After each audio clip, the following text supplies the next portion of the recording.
combo after it. Just like curious to see what how he ends up doing with his team. Right. So we're gonna have to impress some Chris Redfield with some bullets early on before Chris impresses the Deadpool. Like once there's those incendiaries on the ground, it's just so scary. And for anybody who has not played Jumpman, when you are in the corner, he makes it so it's not your turn for a very long time. And it's not not Takaharu's turn at the moment. It's time to land on another incendiary grenade. Didn't end up being able to block it. That with the Ami assist confirmed, and going to need to use level 3 or reset or something. Ooh, accidentally got a dash back when he went for that flamethrower there. But like you said, once Jump gets you in the corner, it's not going to be your turn for a while, and Jumpman takes another turn and gets a second chance to beat Dante. And because of that situation, he has 4 meters for THCs and other nonsense, so if he sees Strider doing something a little questionable, even from full screen away, he has the opportunity to convert it into a game-winning situation. Oh, and with that X Factor, this is a game-winning situation. Level 3 on the knockdown Strider only takes the first shot, and Jumpman goes up 1-0 against Takaharu. And all this steamroll just started because he swung while the grenade was out. Unfortunately, so hopefully some adaptations will come. And I like the use of the ninja gifts. I feel like the angles that it covers can be really potent. It seems like the pineapple though is much less potent than it is in a lot of matchups, just because of Chris also likes to set up nonsense that can be detrimental on the floor. Ooh, ended up using the Killer Bee in order to get out of that, but only got out for a moment, hit the dog, and it looks like along with being an officer for the Raccoon City Police Department, Chris is also doing good work for like the animal protection agencies. He sees a dog get kicked, immediately comes in and punishes that man. Dante gets a second chance at life. I don't like giving Dante extra chances. I mean, like, there's just so many opportunities for him to even, with that much red life, he could double trigger to regain a ton of it and just make it so there's more that Jumpman needs to do. Not this time. Looks like Ami's going to get the hit. Leaves her in. She has a lot of red life. I would have contemplated potentially tagging her out, but maybe the Amaterasu versus Strider matchup is something that Jumpman feels more comfortable in.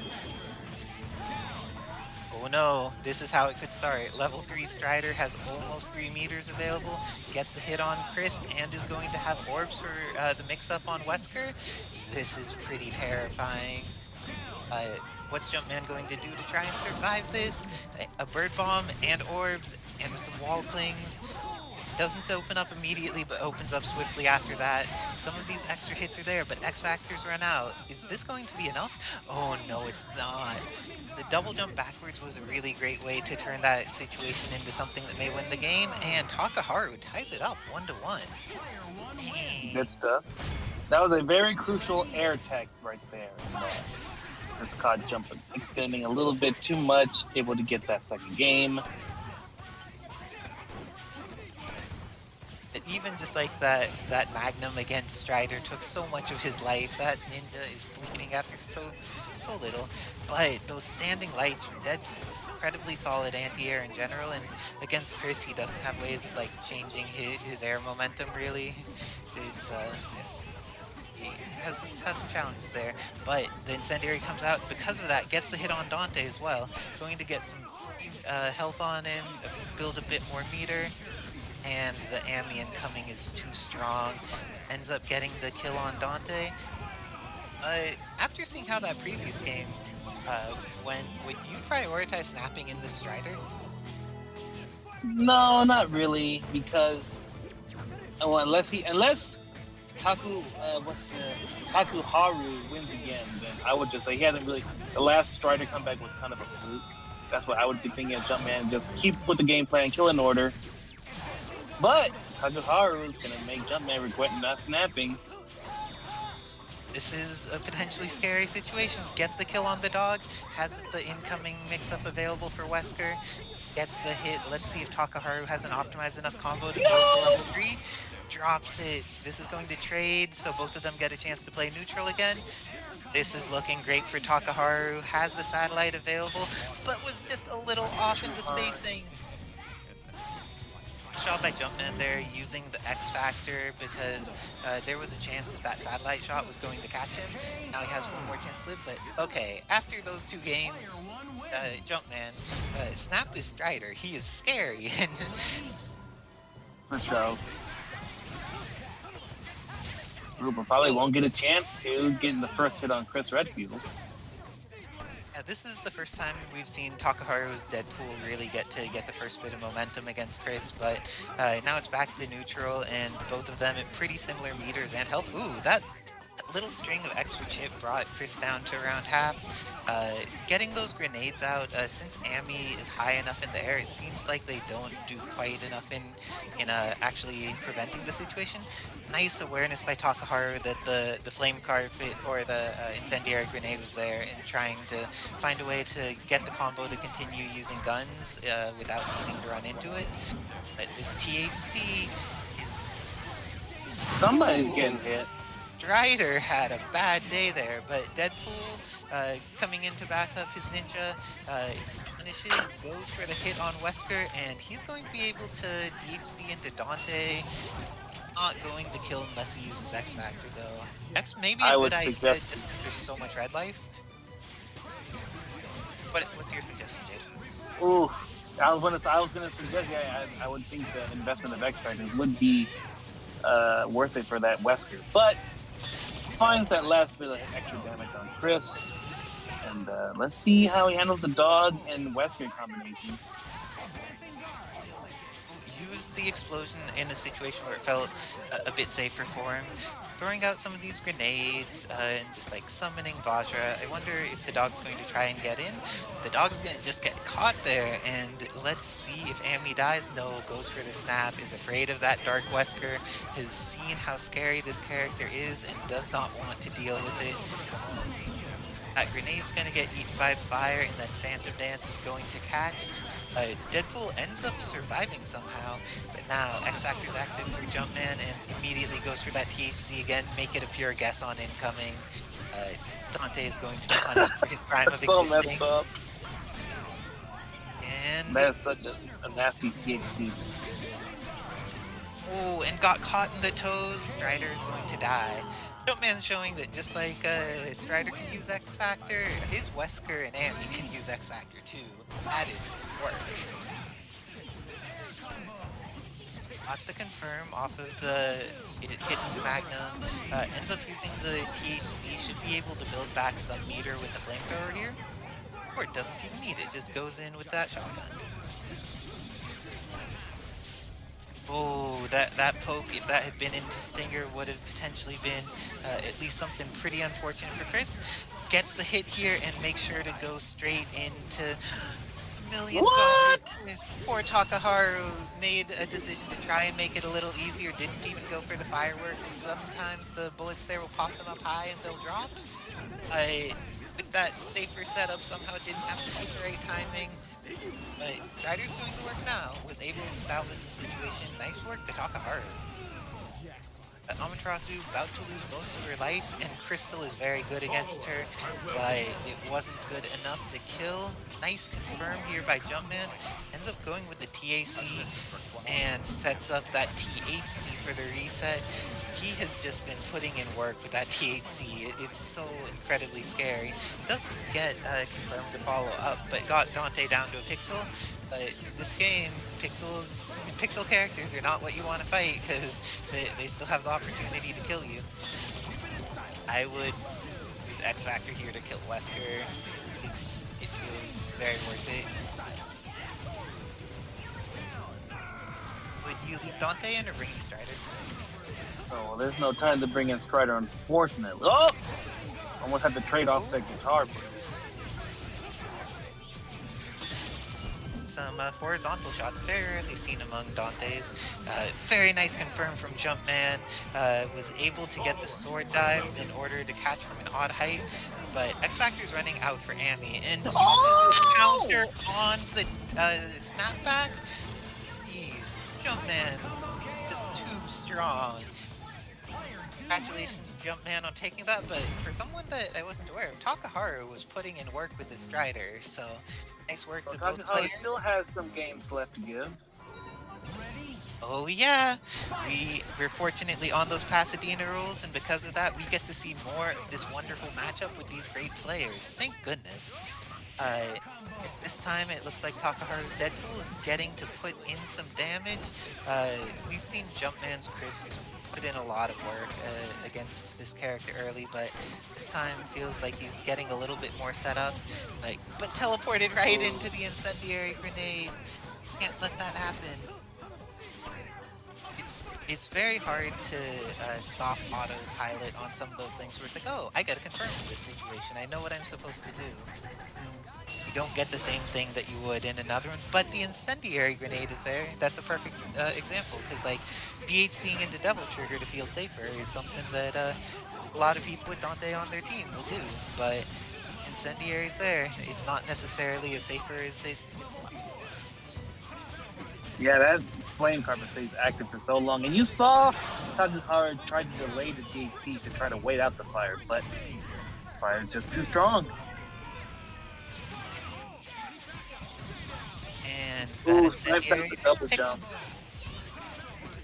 So good. And also, that flamethrower just builds all the meter, is going to only need one in order to kill here, has access to the THC in case there's a need for punishing things that Strider does. Oh, but if he gets the hit, he doesn't need to punish anything. Just go for a snap setup, just feels like getting some extra style points evaporates that ninja. And with that, yep, Jumpman taking this set over Takaharu 4-2. You saw a little bit of the adjustments starting to come in from Takaharu's part. Unfortunately, I want to make sure that I saw them dash at least a couple times. But it looks like Kenny Bo's going with this Spider-Man Dorm Phoenix. And gets that hit with Spider-Man to get things started. Although his Dorm took a couple of hits. Oh, and the web zip whiff. And he's one of those players that is very willing to summon Phoenix Assist in neutral, which I have mixed feelings about, but sometimes it is a very powerful play. Her assists are very strong. They're just also very, very vulnerable. So, looks like he's not going to have 5 meters available for Phoenix, though. And on incoming, she gets hit. Captain America confirms, and because of that, Phoenix goes down real quick. Yeah, I like those shield slashes he does. He's able to confirm even after doing multiple up slashes. I've even seen him be able to call Vajra in the middle of those up slashes to get it confirmed back on the ground. It's pretty sick. That's pretty cool. And this time, a little bit of pressure. The Spider-Man hitting with the back of his sweep. Getting a lot of errant hits, but nothing that's converting into a big combo. Oh, but this may be that combo that's needed. Kenny having a little bit more flailing going on where things aren't quite connecting as he desires they do, but we have seen Kenny do amazing things before, and I'm sure we'll see some more of them. Gets the hits, but is a little too far to confirm using that route. Spider-Man has a lot of strange confirm distances for things, but everything works after Spider's thing. Gets the hit, goes for the knockdown, but drops it. Deadpool is going to die off, and in this process, Kenny's built almost 4 meters already from all of those resets. This is a great space for his Phoenix powers to be at. Should be incredibly safe to, even if these two characters die, the speed at which snap can happen makes it really hard to get. Oh no, there's not going to be a snap that happens right there because Dorm can just swing. His buttons are also gigantic cross-up machines. What do you think NickBad needs to do with the Strider in order to be okay against Dorm with 5 meters and then Phoenix in the back? Well, see, I would say kill Dorm. I would say kill Dorm Mutilis and save orbs for Bird, but I don't know. He's probably gonna spend the bar here. And by the time that Strider kills Bird, it won't quite have the protection of orbs available. But not needed this round, so it should be a pretty easy super into X Factor into another super for the kill. Good stuff to Kenny Bo. 1-1. Tying it up. I agree with you entirely. Like, the win condition against Phoenix is making sure that when you pop her, she needs to deal with orbs. It will take at least a decent portion of her X Factor time, and once she runs out of X Factor time, you could chip her with various things. You could play more neutral. She doesn't have the speed boost. This makes things a lot easier. Let's see how Kenny gets out here. Just with the dry tag, and the dry tag is not safe enough. Spider-Man is getting punished for it, and is probably going to die here unless there's another snap. Just takes out the Spider-Man. I like it. When they're under 3 meters and it's their first character, oh no, unless you give them a happy birthday immediately afterwards, and Kenny drops it but goes into the Phoenix Inferno in order to save himself, invests the X Factor, and gets thrown immediately straight into an X Factor back from NickBad. This is going to be the end of Phoenix and an incoming on Dormammu. This is a pretty bad position for Kenny Bo. Spent the X Factor and still lost the character that he X Factored to save. So now he's got to try real hard to salvage the situation. And this level 3 is a good start. Now he has no meter, but when Dorm is set up, he doesn't necessarily need meter. Wow, Kenny Bo deciding to use this opportunity to go in on Cap. That's an interesting choice, but it looks like NickBad is going to take advantage of this and kill off this Dormammu. No, not kill off. Oh, it gets the ball up. Everything's fine. I didn't realize there's still a meter left. Yeah, Nick, like I said, NickBad is a master of these up slashes. And I don't know. Maybe I haven't seen that many Caps. I've never seen that many Caps use up slash like that. Also, like the types of fundamentals you build when you're playing a character with different sets of assists are different, and I think that if you're like a Captain America Vajra player, building up that fundamental is rewarded more because you'll win more games with some of that tool set being well founded, and that NickBad's cultivated those skills in a great way.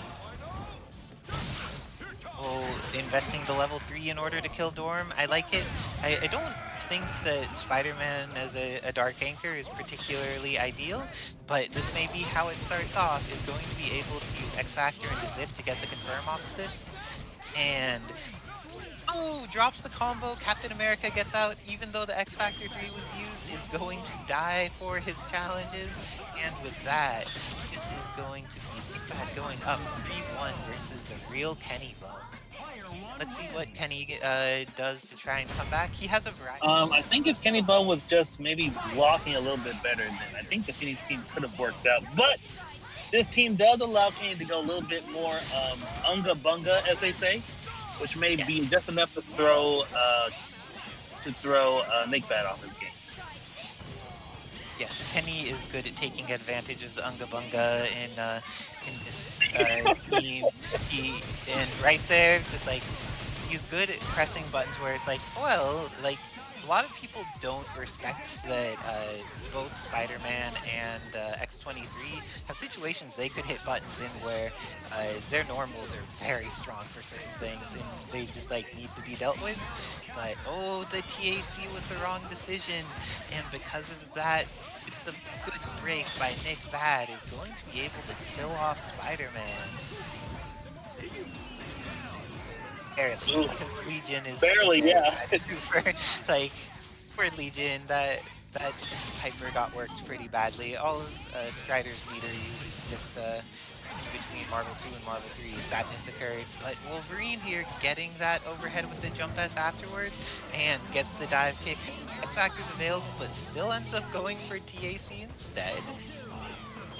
I don't understand the decision making, but I do understand some NickBad's decision making there, because he has the opportunity to win this game as long as he just like gets a few good decisions. Both of the characters he's fighting are bleeding, just needs a good mix up. Wolverine's going to come in with 2/3, and unless he gets hit immediately, oh, this is the end of Wolverine. NickBad takes it 4-1 over the real Kenny Bo. And you gotta wonder, I don't know if maybe you sense this. I have a feeling that Wolverine coming in was the Berserker. Doom Phoenix, since he's the most prominent player with that team. So here we go. Alright, backing up at the start, just trying to be very respectful to neutral. Not very aggressive from either player yet. Okay, Tubazo trying to go in. Got that Hulk assist, the anti-air Hulk assist, which I believe you're a fan of as well, J-Dog. Yep. Definitely very strong assist. Most people don't give it a lot of credit, but it is very strong. Okay, nice pressure though here from Jibrill, but he's getting kind of blown up a little bit. Yeah, blown up a little bit from the Hulk assist, but here comes Jibrill finding the hit. Ooh, side TAC. Yeah, finds the side TAC, gonna build up at probably all three. Oh wow, the disruptor actually messed up the foot dive confirmed there, but he's gonna back it up. No, he's going right back in, trying to contest Hulk. Not the easiest thing to do. So what do we do as Gibraltar at this point? Not finish the combo would be preferred, but he's just gonna take the Meteor Smash instead and get this kill on Doom. Very nicely done. Using a lot of meter though there, and Jibrill has basically 5. Probably figured that Magneto was at low enough health that any one touch would be able to take care of him. But True. That still doesn't change the fact that even with that said, you wouldn't have much meter to fight Bird with. 100%, 100%. Okay, backing it up though. Going in, I like it, mixing up the play. A lot of times Hulk players will expect you to give them more respect as far as not going in on them and trying to play more lane, but Jibrill decided to take a risk there, paid off. Lots of TACs here. Can we get this? No! Oh boy.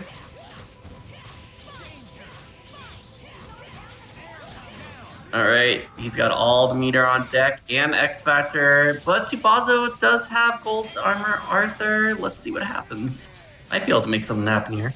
But already burned the X Factor, and Jibrill's just going to try to run this out until that armor pops. Let's see if he can do it. Arthur does have a lot of projectiles that track, though, or have some decent tracking at least. Oh, here we go. Well, she still has X Factor, waiting for his to pop. There it is. The OTG! Wow, that was perfect. That's so unfortunate. That is unfortunate. And unfortunate. All at the same time, right? Perfect for Jibrill, yeah. Unfortunate for Tubazo, and Jibrill knew exactly how to pick that up there, so well done. All right, right back into game 2, though. Jibrill up a game early. Yeah, very similar start, I want to say, though. Tubazo taking a more defensive approach. Oh. Good button placement from Tubazo there. Now, do we see a snap? Oh, I like that. The hard tech combos. I'm sure you're a fan there. J-Dog. But it's going to get some lockdown with his Gamma Core. Oh, and get a tag. All right, gonna reset here. Nice, I like the pressure. Oh, wow, Jibrill managed to get the throw. Finds the hole in all that pressure, and Jibrill is rewarded for his patience. He definitely is. Let's see if he chooses to burn a bar. No, just going for a reset. Gonna back it up. I respect this. Not too scared of Firebrand yet. I mean, Tubazo has not instilled much fear in Jibrill up to this point with Firebrand. Oh. Trying to get in there. Nice jump light. The jab. Catching Hulk out of the air. Gonna try to build. Well, he already has 5 bars. He doesn't really need to build bar, but he's just gonna do as much damage as he can before going for a reset. Oh. Ooh, good stand age. But unfortunately, it's like whenever you trade with stand age, sometimes it like causes delay for the Hulk players where you can't follow it up with a launch like you just saw there. You'll be mashing it, but it just won't come out. It is definitely unfortunate when that happens, but nonetheless, gets Arthur on the screen and back to Firebrand, but getting opened up with the dash lows. Doom can do some dash cancels, so watch out for that. Now, the only way I'm seeing this happen, Goken, is a Merry Christmas. Merry Christmas would be very fun to watch, but I don't think that will happen. That'd be very, very... That'd be nice for all of us if we could just all win by Merry Christmas.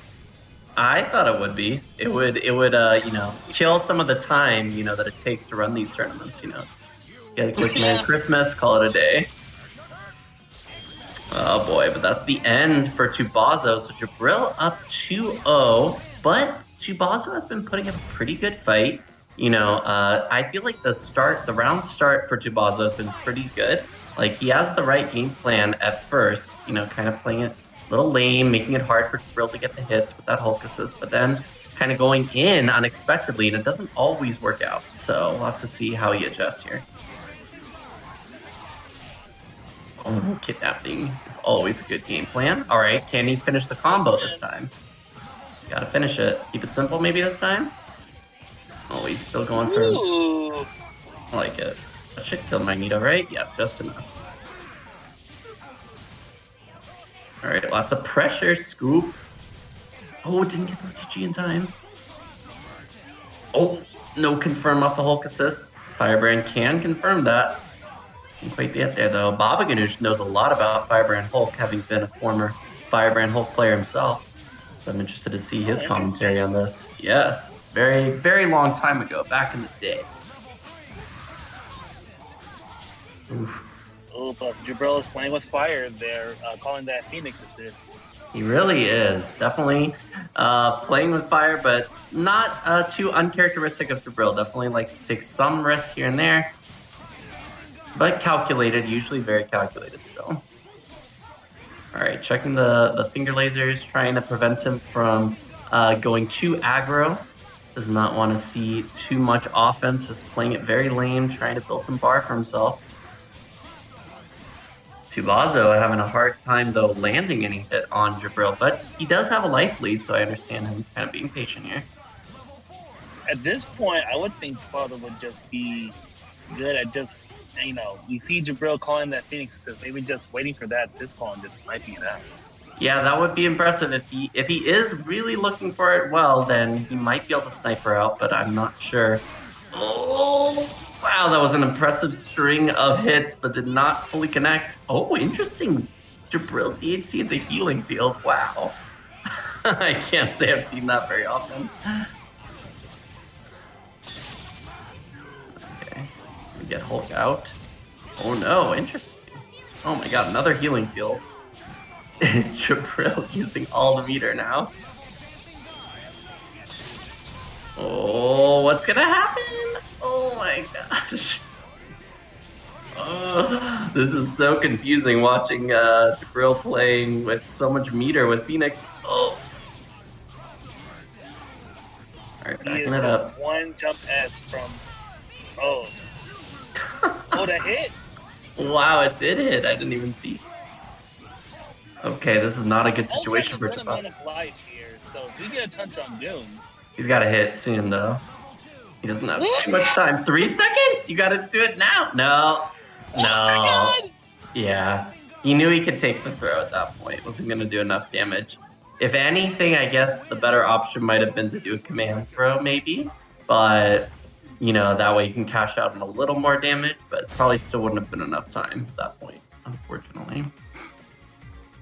I didn't like what I was seeing from Tubazo towards the end, but unfortunately has fallen suspect to the bus ass.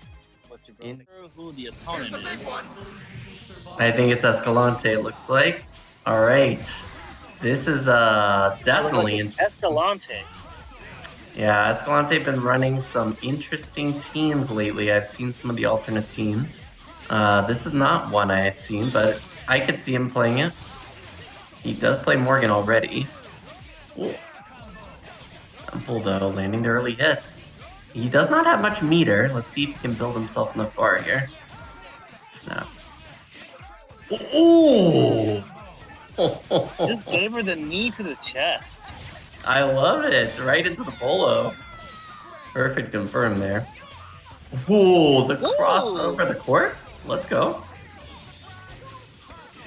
So now Morrigan is sitting on 3 bars, so many. Oh my gosh, that was a happy birthday, but did not complete it, and now he burned his X Factor as a result. I don't know if that'll cost him or not, but we'll see.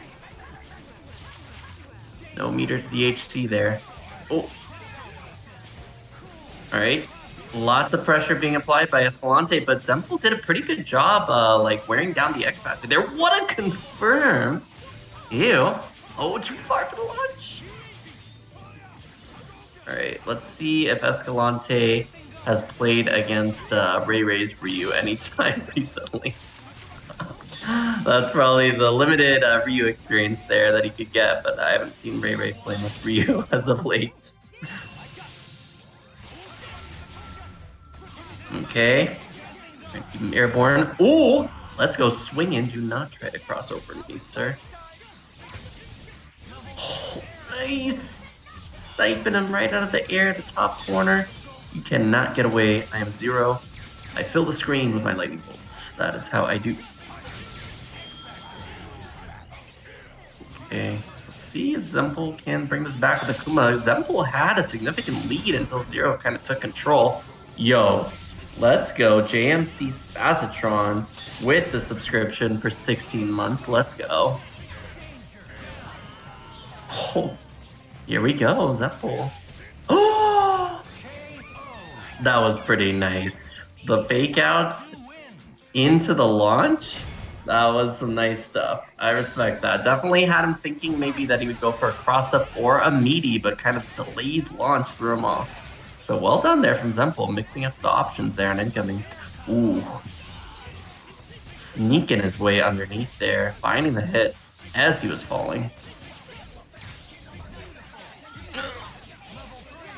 Oh, that was... there goes Phoenix. Yeah, that was so close to being a good hit on Phoenix, but she fell out. Nice, hitting Zero. Lots of damage on Escalante's team already, and there's the overhead. Okay, chip out. Respect. Oh, nice launch, though, to prevent him from supering after the Shoryu. That's pretty much what Ryu can do there after Shoryu. He has to cancel into... The Hadouken glitch. The Hadouken glitch. I love it. Definitely glitching him out. Gets the hit, but not going to be enough to kill before she transforms. Oh, and he could get a combo. He could have probably gotten a combo there. Did he press a button? No, he did not. That's a lot of damage. Trying to lock her down. A lot of chip, too. Oh, bunch of low, but Oh my gosh. This man, J-Dog, Zenpool, doing some crazy stuff in the air there, followed by Akuma assist. But here comes Escalante. X Factor Morrigan.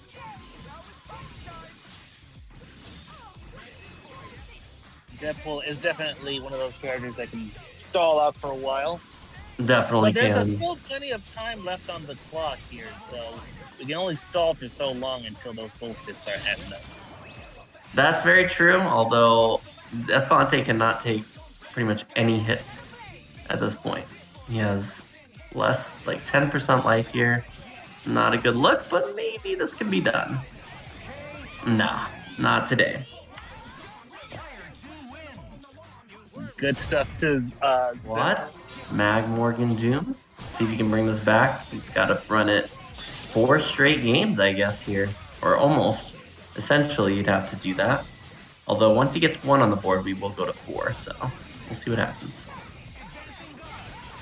Locking him down early. Nice defense, though, from Zenpool. Not getting opened up. Just chicken blocking.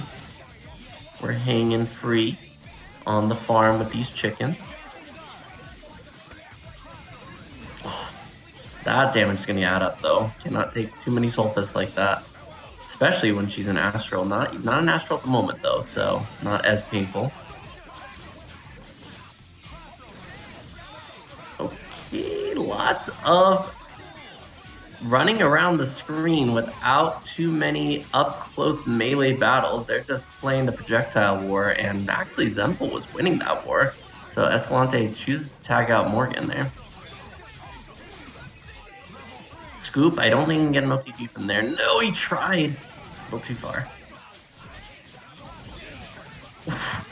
Nice confirm. That Akuma is definitely very useful for Deadpool, for sure.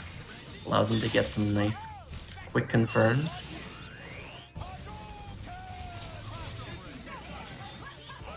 Oh. No, where's the continuation?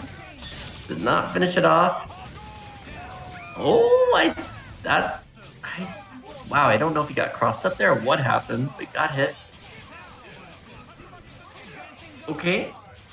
Zoom just flying across the screen does not pay off.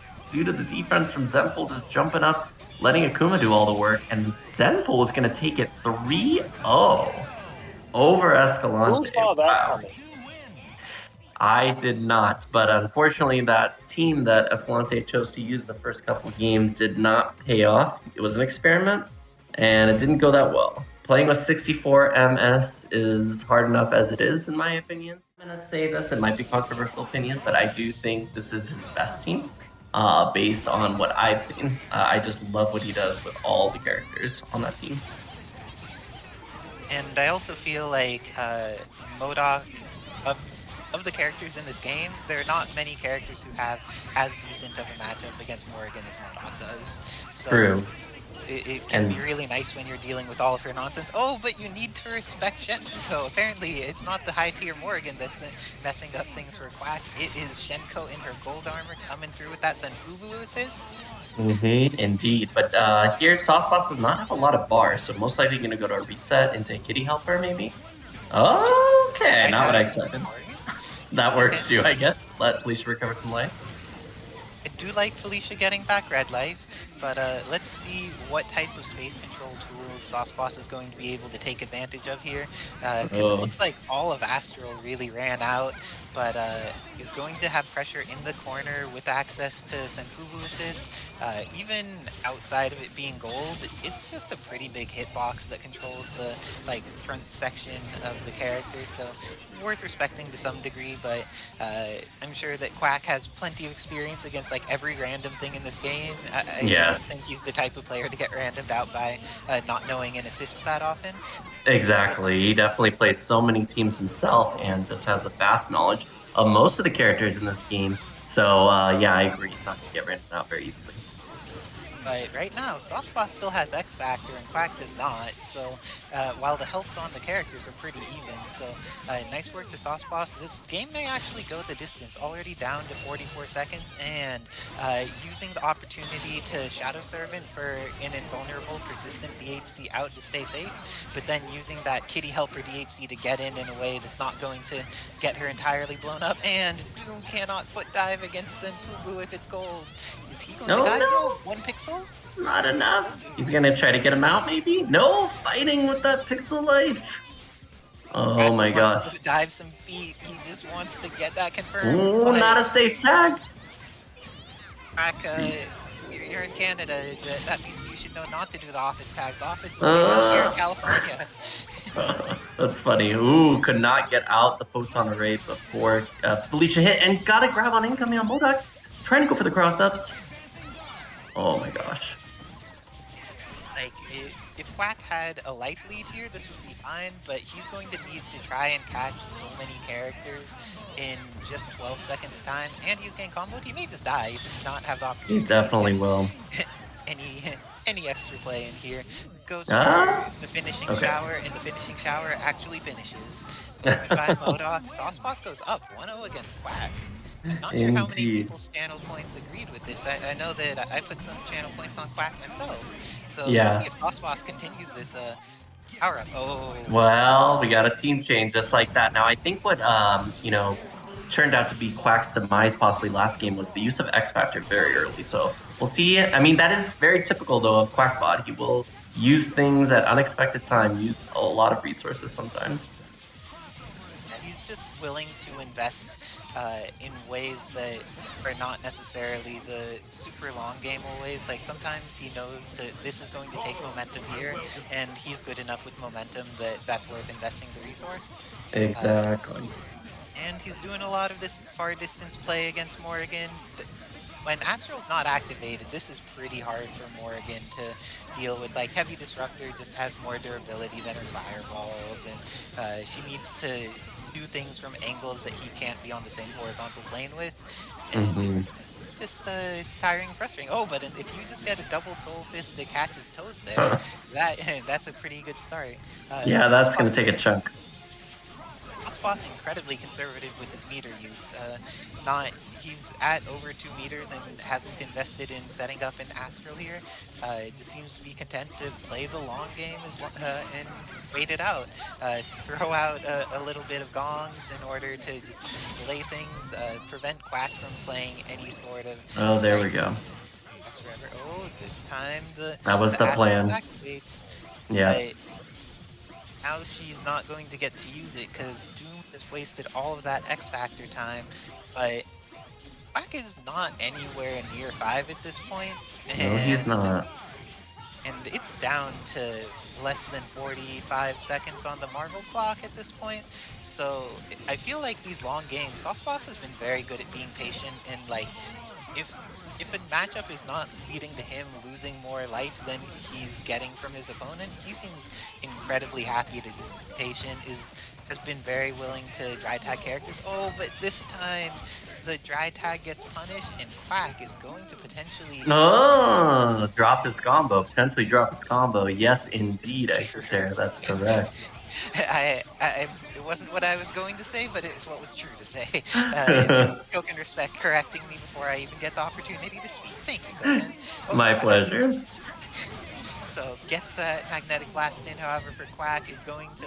Yeah. Wow. Hypergrab shit out. I rarely see hypergrab as a chip to finish off a character, but Quack knowing how each of his tools work, and now SauceBoss has been happy to be patient for a long time, but you can't be patient when there's 13 Marvel seconds left on the clock. Yeah.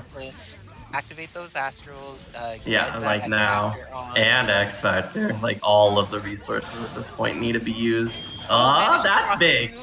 That was a very ideal way to get rid of all of Quack's meter, but now there's only 3 seconds left. You can't air dash backwards, you need to hold forwards, and with that, Quack is going to take the second game. Oh my gosh, yeah, I agree that SauceBoss definitely very conservative on their resources, but you know, that might be what has worked in the past with SauceBoss's team. You know, you kind of have to play a little bit of unconventional style with those 3 characters on one team because on their own, you know, they're not necessarily the best characters besides Morrigan. So I understand that. Besides Morrigan, yeah, Morrigan definitely extremely strong character. We all know this. Though Quack is still happy to play this range game with Morrigan, especially since the SauceBoss's patience there. I think it emboldens Quack to do a little bit more of those things when, this time the confirm does not. Gets the reset and then gets another reset, but it looks like Magneto going to just throw some magnetic blast, try to get back into good space. Like one of the things that is tough in this game is you don't want to be in the corner. That means there's less room for you to move around to avoid things. Agreed. Nice another. Oh my gosh. Realized what was coming and then went for the TAC. Wow. Did not get hit by Zenpool, who has adapted. He's been learning. I would hope so. Definitely do not want to get hit by that Zenpool assist. That is what SauceBoss is going to rely on oftentimes to protect himself and for offense. But now Quack's Doom is looking healthy. He has a Disruptor assist available, and SauceBoss cannot play a super passive game. There are 50 seconds on the clock, so he could still be patient, but this is a situation where he needs to start getting value sooner rather than later if he intends to take this game. 100%. So we'll see if SauceBoss has any change in strategy, but unfortunately, okay. Hang on. Might be able to do something here. Reset. And the dry tag means that Doom is going to have the opportunity to recover so much red life. In this set so far, because it's been going so long, red life recovery and assist status has just mattered a lot for the outcome of the game. Like, if you are playing games that are less set play oriented, the amount that red life matters recovering is just so much bigger. And again, there was the Doom level 3. Doom time. Should have been Spear Flame. Oh no. And with that, it looks like Magneto's going down too. Phoenix Wow. is nowhere Hang nearby, and on. her X Factor's gone. And she Oh. gets hit by a stray Zenpool bit. Oh, Zenpool selected. Zenpool has taken down half of Phoenix's life on its own. Definitely a lot, but Quack could still do this potentially. She has Shadow an invincible Servant. super. Yep. I think Like, Shadow Quack. Servant is such an unreasonable super. It's invulnerable and it persists just like Phoenix Inferno does, and it OTGs for some reason. But, It's very strong, for sure. Needless to say. but, Oh boy. SauceBoss here, up on Quack, but being up is not enough to win. He's going to It's need not. to close it out, and fortunately for SauceBoss, Quack dropped his combo there. More opportunities to play, and when a player is as patient as SauceBoss is, just more opportunities to play benefits those types of folks because they're willing to, over the course of a longer match, just wait. And Agreed. then opportunities will come because no matter how good a player is, they make errors, and if you have more chances to capitalize on those, you have a greater chance of winning the game. It's very true. Zenpool, using the gong as a poke is pretty ridiculous. It is. Like, it was good at just like keeping Magneto out of his desired airspace there. But let's see what Quack's game plan is against Kitty Helper. Almost got to confirm. A little too far, though, to get that launch. And now Quack trying to get out of there with the foot dive, but could not escape. Very nice air throw. SauceBoss going to get a quick tag into Phoenix. Oh, bust out. But didn't pop X Factor and just gets hit. Okay, Oh my god. resets. Interesting. All part of the plan. Apparently. So, Saving. X Factoring defensively there. Oh. And proper X Factor from the God. go up, drops his own. Yeah, that was on purpose. I think it was on purpose. Yes. Ooh, I was worried there. I was like, oh no, I don't see sand. Yeah. This move, but when you have Hsien-Ko in back, it's confident it's enough damage. Is Definitely. to go down to round 2 to SauceBoss? We'll have to see. I actually have a question though. I don't know that. I wonder if he did that at the end because Felicia's OTG doesn't pick up 2 characters, or am I wrong? I believe the sand picks up 2. I'm not 100%. Oh, okay. That's maybe be why he did that, but regardless, he won the game. Gonna shoot out finishing shower. Interesting. Don't know if that was intentional. Oh. All right. Finishing shower outside of combos, I always assume is unintentional unless proven otherwise. Yeah, I think that's a good call. Ooh, just caught Quack teching forward and got hit by that overhead. S. Oh.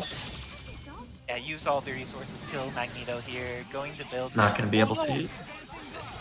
There was the opportunity to knock down Plus and Poo-Boo and go for the Shadow Serpent, but I'm not sure if it would have been quite enough, but Would have been close.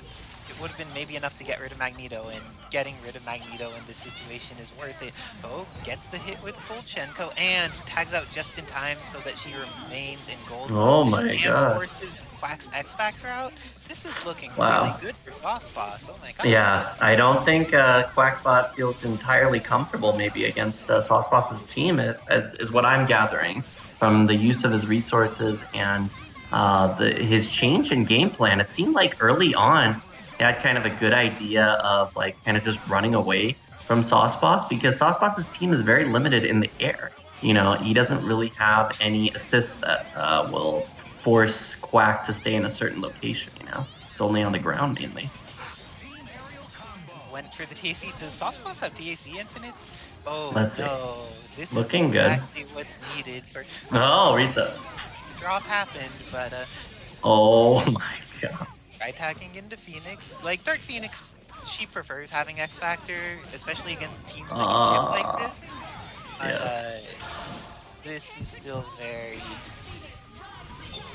Not sure what the proper behavior is here, because she can kill off this team in this time. Oh my god. And summoning Hsien-Ko when she has that much red life.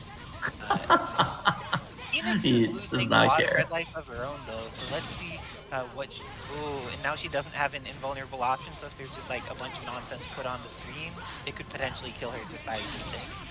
Yep, there we go. Let's see what happens here. Oh, busting out. Oh no, the trap.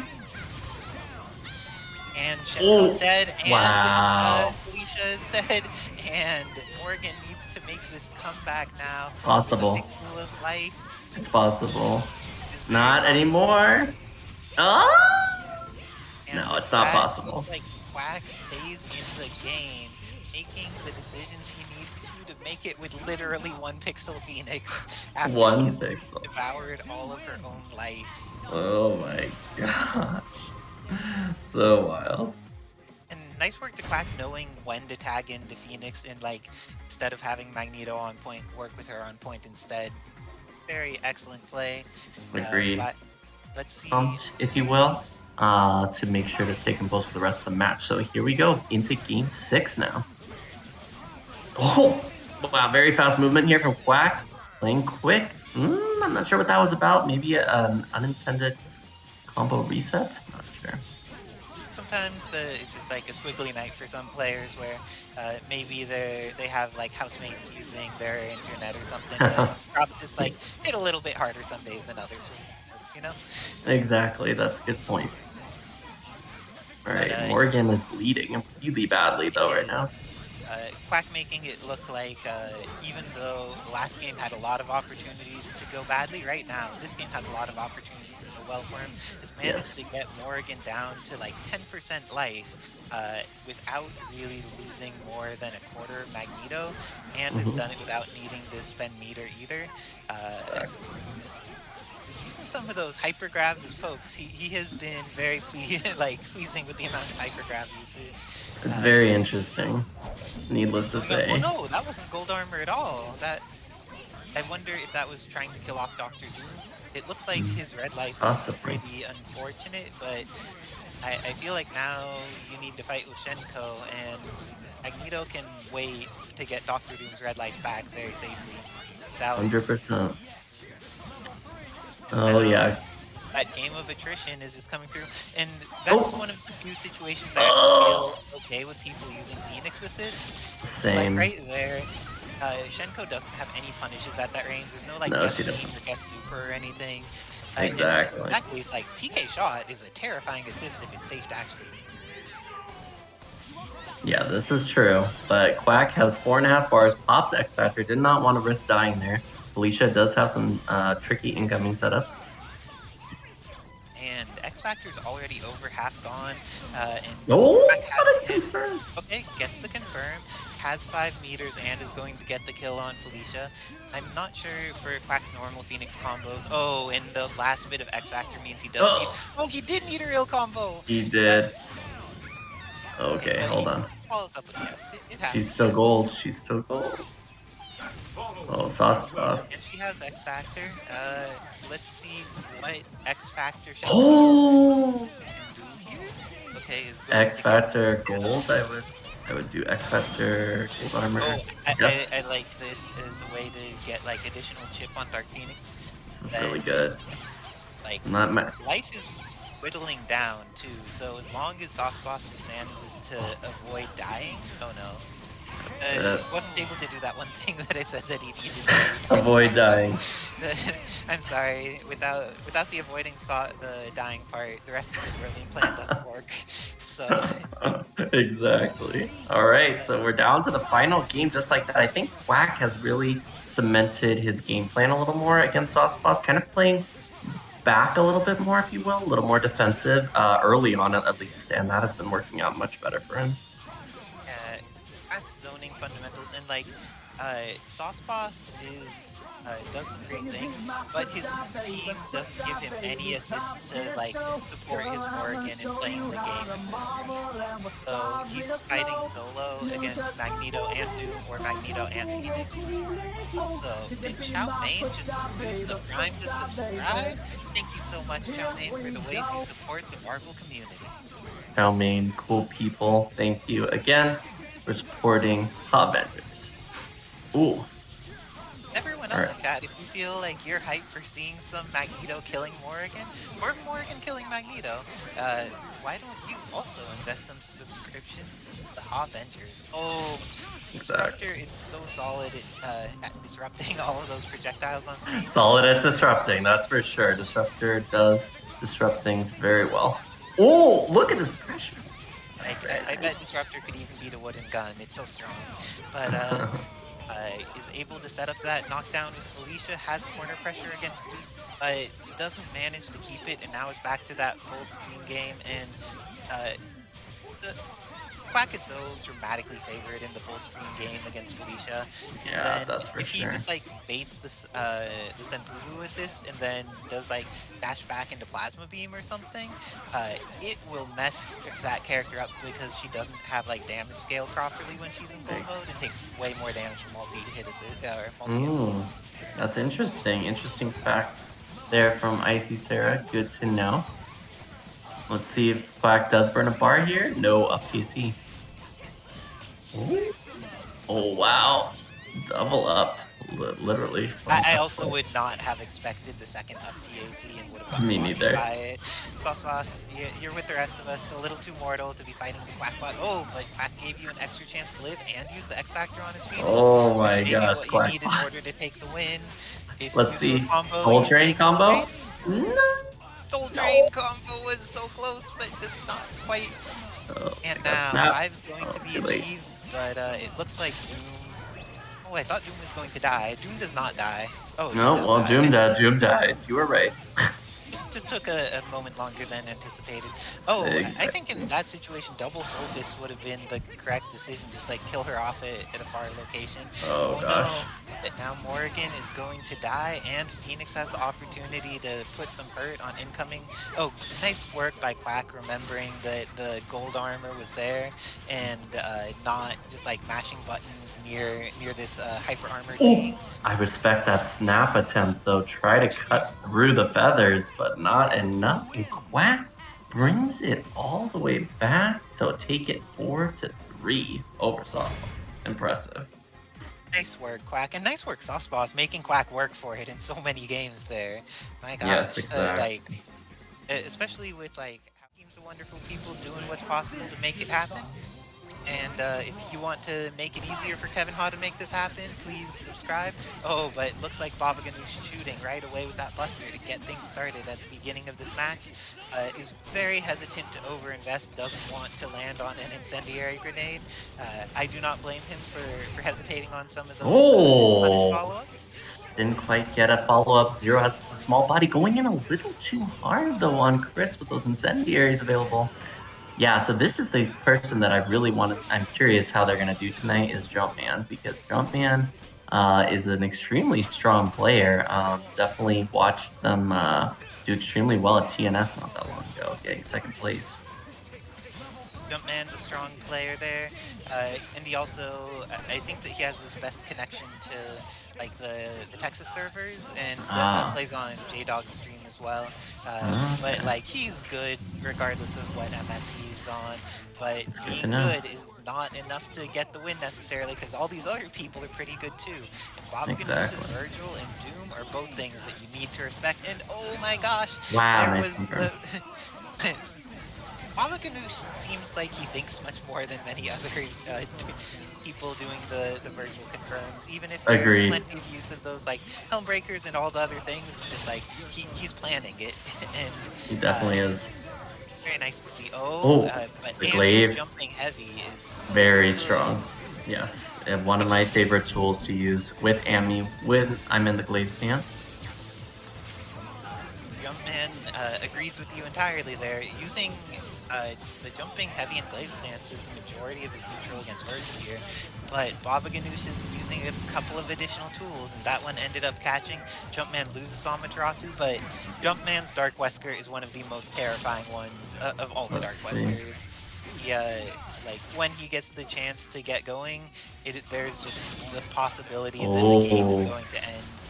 And right here, no punish. Babaghanoush goes for the punish, but gets punished himself with that X Factor, and now this is pretty scary for Babaghanoush. His Doom is very good, but it is also very low life right now, and just a couple of chip gunshots are going to be able to take this. Oh, no more chip on the table because of X Factor, but that also means that there's just like, the fight succeeded, and Babaghanoush is going to be able to kill off Jumpman's Wesker, even though there were multiple chances for him to die.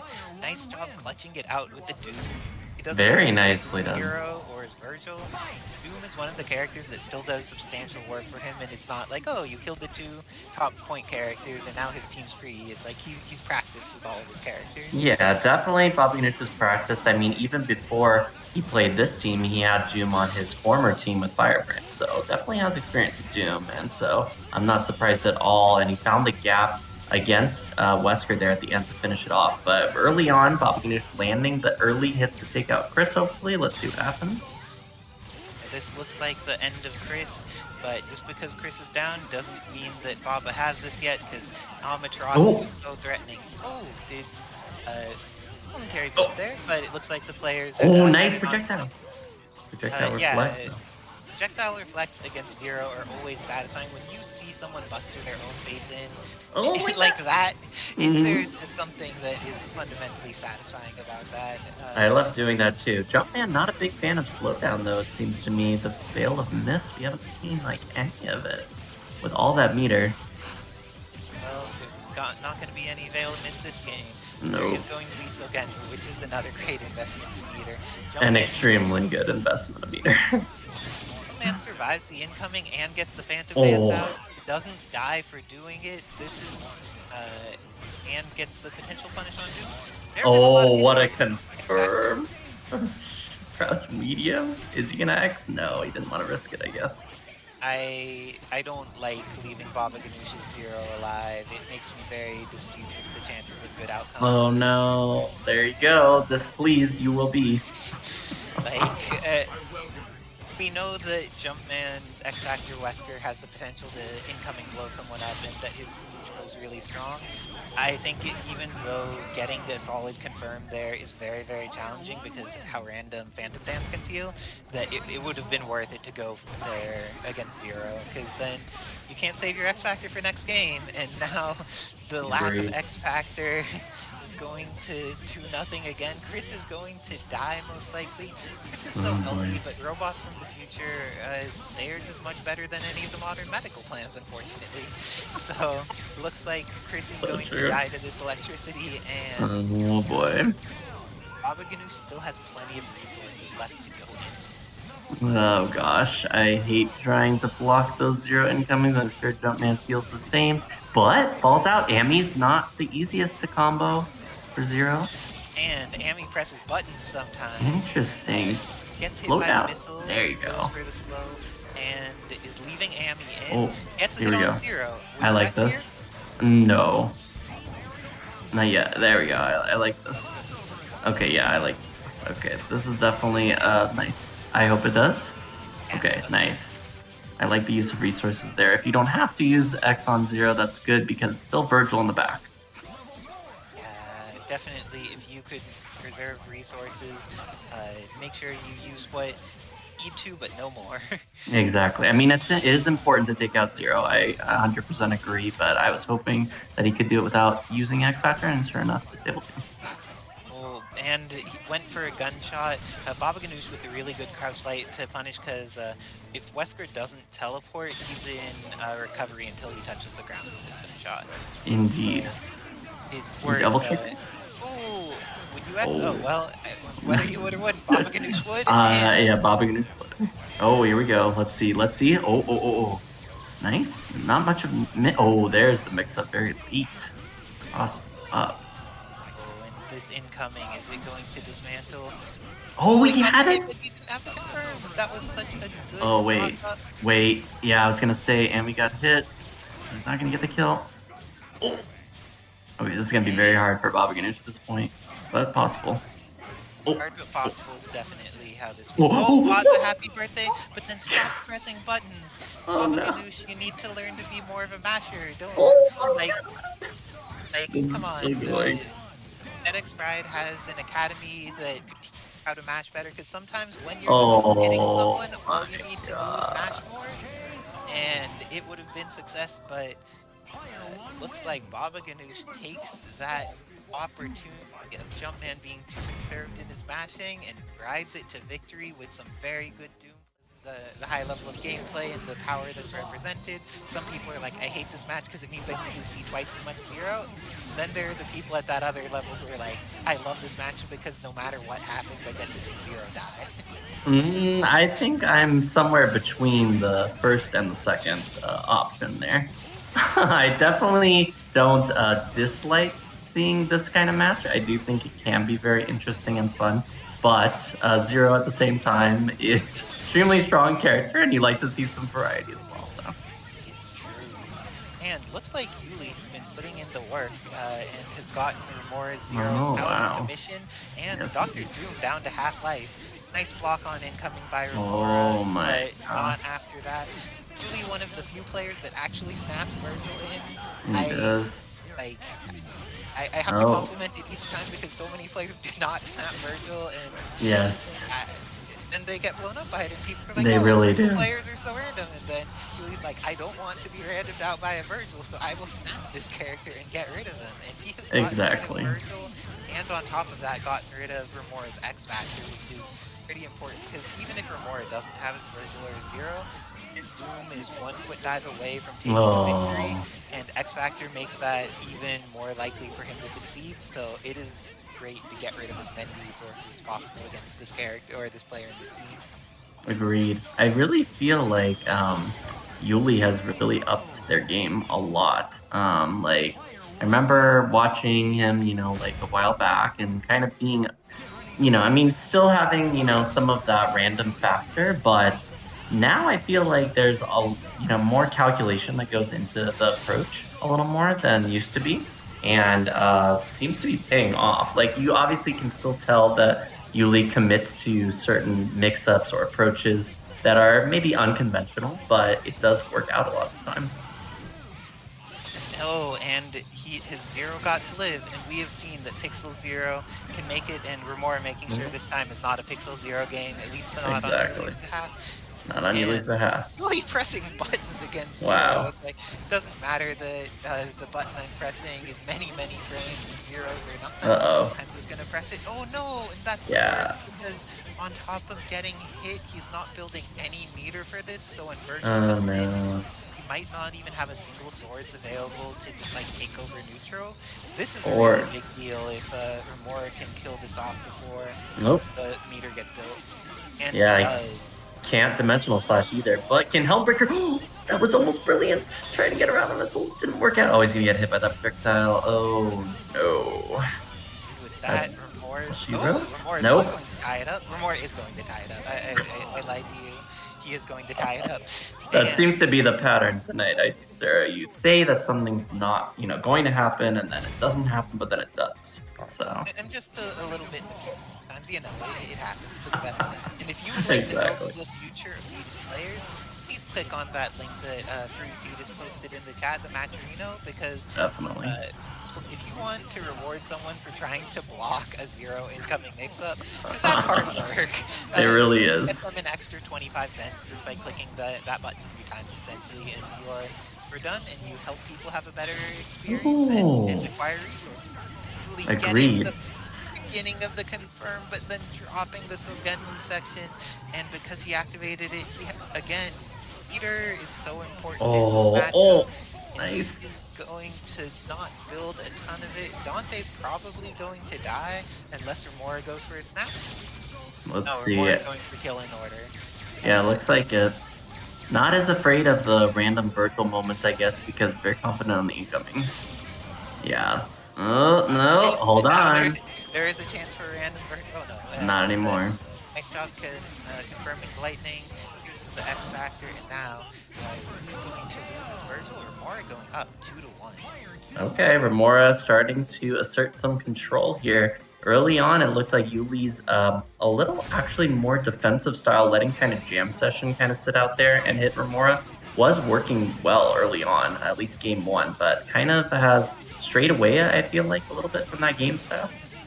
Well, And the swing on fall, like, I understand when you have air down heavy with Zero, the desire to press a button as you're coming down is so high.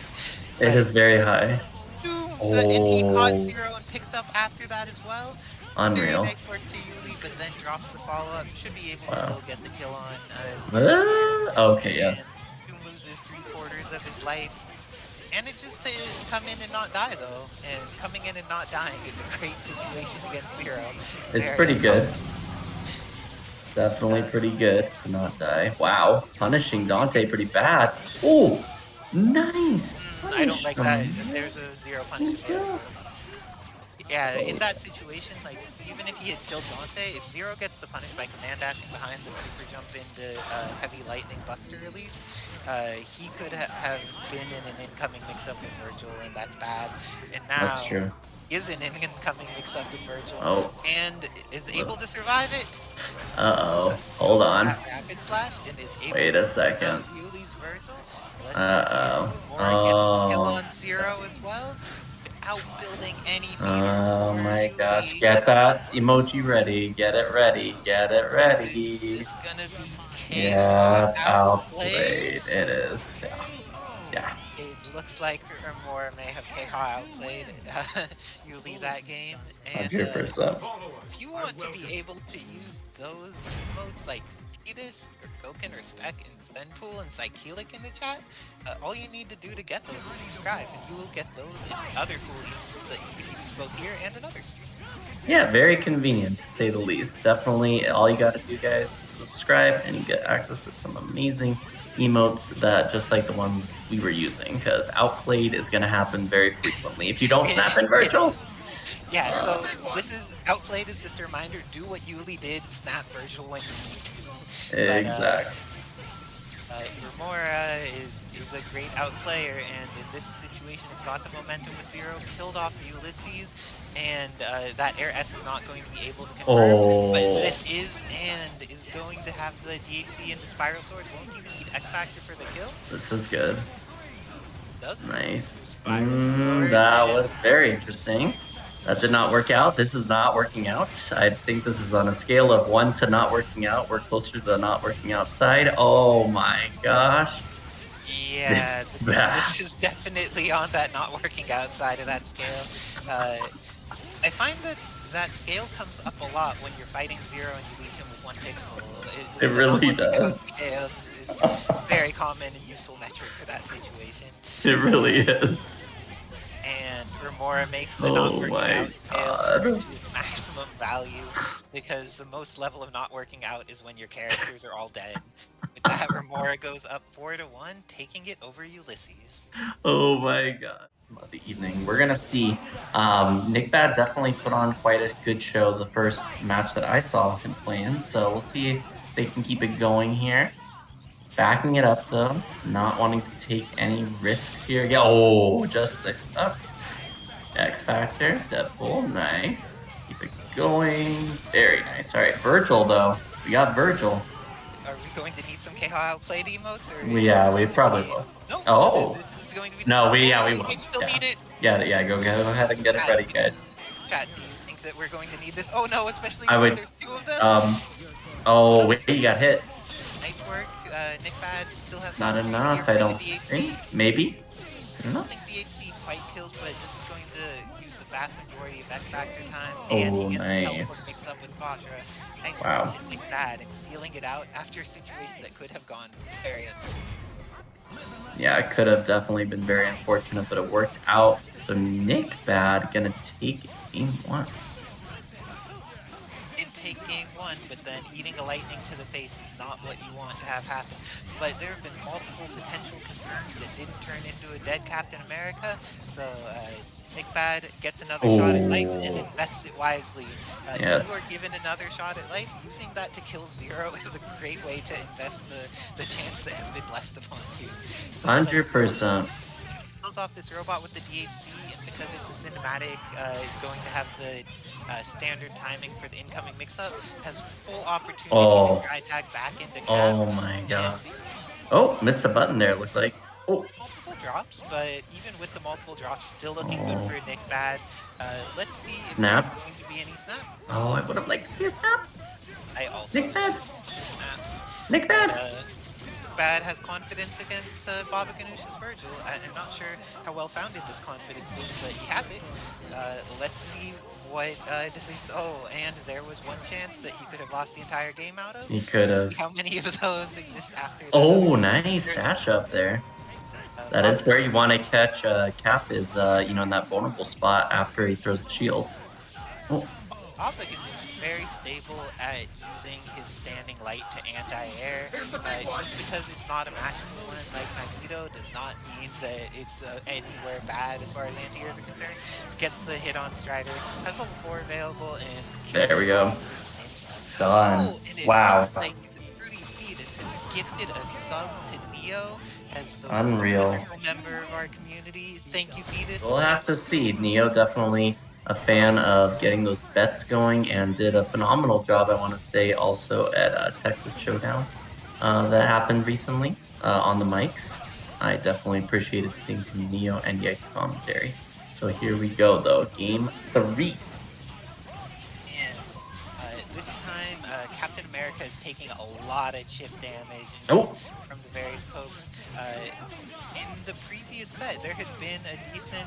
Oh, it had functioned just like this, where Captain America had lost a decent amount of life to Zero doing things, but none of them confirmed, and when NickBad got that solid confirmed, was able to get the kill out of it. Oh, this time, though, Babaghanoush was ready for the mix-up and came down with buttons, catching NickBad maybe a little off guard there. Oh. And he goes for the teleport, manages to get out of the corner so that like Babaghanoush is going to need to eat missiles in a certain situation, doesn't have as much space to jump backwards or dash back. Is going to kill off Deadpool, but Strider is another one of those characters that thinking about snapping them is quite reasonable. But this stayed in front. Too strong, and with that, Babaghanoush is going to kill off the Strider in like 8 hits. Okay, a little bit more than 8 hits, but pretty close to it. That ninja died. Definitely pretty close to it, but NickBad is down a game now. Babaghanoush definitely taking a little more control here. Oh, okay, getting tagged. No confirmed there. Didn't hit him down after the missile hit. Okay, here we go. Oh. And gets the confirm, is going to be able to do no, drop the lightning. Yeah, that's important. Definitely need that lightning to finish that combo, but we get to a Gemma. We're just going to keep Cap out now. All right, there we go. Nicely done. Wishing that attempt to throw a shield, like, throwing a shield is very good, but you need to respect that Zero has many options that are going to potentially kill you for trying to do that. And looks like Deadpool is also going to die here, unless Babaghanoush goes for the snap, but it seems like he's been going for a kill in order against NickBad's team. But I don't know, Dark Strider may be able to outplay, even though he doesn't have the same emoticon available. It still happens sometimes. Maybe not this time, though, because Zero's hitting, and this time Babaghanoush going into the double rainbow. No chance of dropping it in that case, because like, you don't want to go for some lightning loop, drop it, and then Strider bashes light on wake up and kills your entire team. So, yeah, that would be rough times. I like choosing to do an alternative approach with the double air Koha, but I like from NickBad choosing to get this hit on Zero and the falling down H. Kill. Yeah, the falling down H is definitely an extremely strong normal from Captain America, and you will definitely see NickBad take full advantage of that. Interesting, maybe mistimed that because the corpse pop happened and then nothing as far as the mix-up after that, but maybe snap Vergil here. No, interesting. Just trying to reset Doom. Interesting. Okay. Hit him on top of the head. Vergil sounds like a thing I would like to do if I were NickBad. I mean, I prefer to snap first. I don't like doing it first. And now he needs to just like eat additional mix-ups, and Babaghanoush, he doesn't need to be an X Factor for the mix-ups to be obnoxious and scary. Exactly. So now, because of that, he has access to double high time for the finisher, and a good mix-up on incoming against Captain America. Nice block, though. But yeah, the block. And with that, Captain America dies as well. He's going to have no more X Factor for the incoming, and now Strider gets a chance to play. With the missiles, potentially to build meter, should be able to get another Spiral Swords on. Nice lockdown here. So much Yeah. X Factor time. We saw Definitely and was. gets it, but now Orbs is Uh-oh. on. This is the situation that NickBad needed. Gets the hit on Vergil as long as he confirms this properly. Oh, and manages to knock down in a way that the Orbs Ooh. don't mess up his knockdown. That was Nice very work. nice.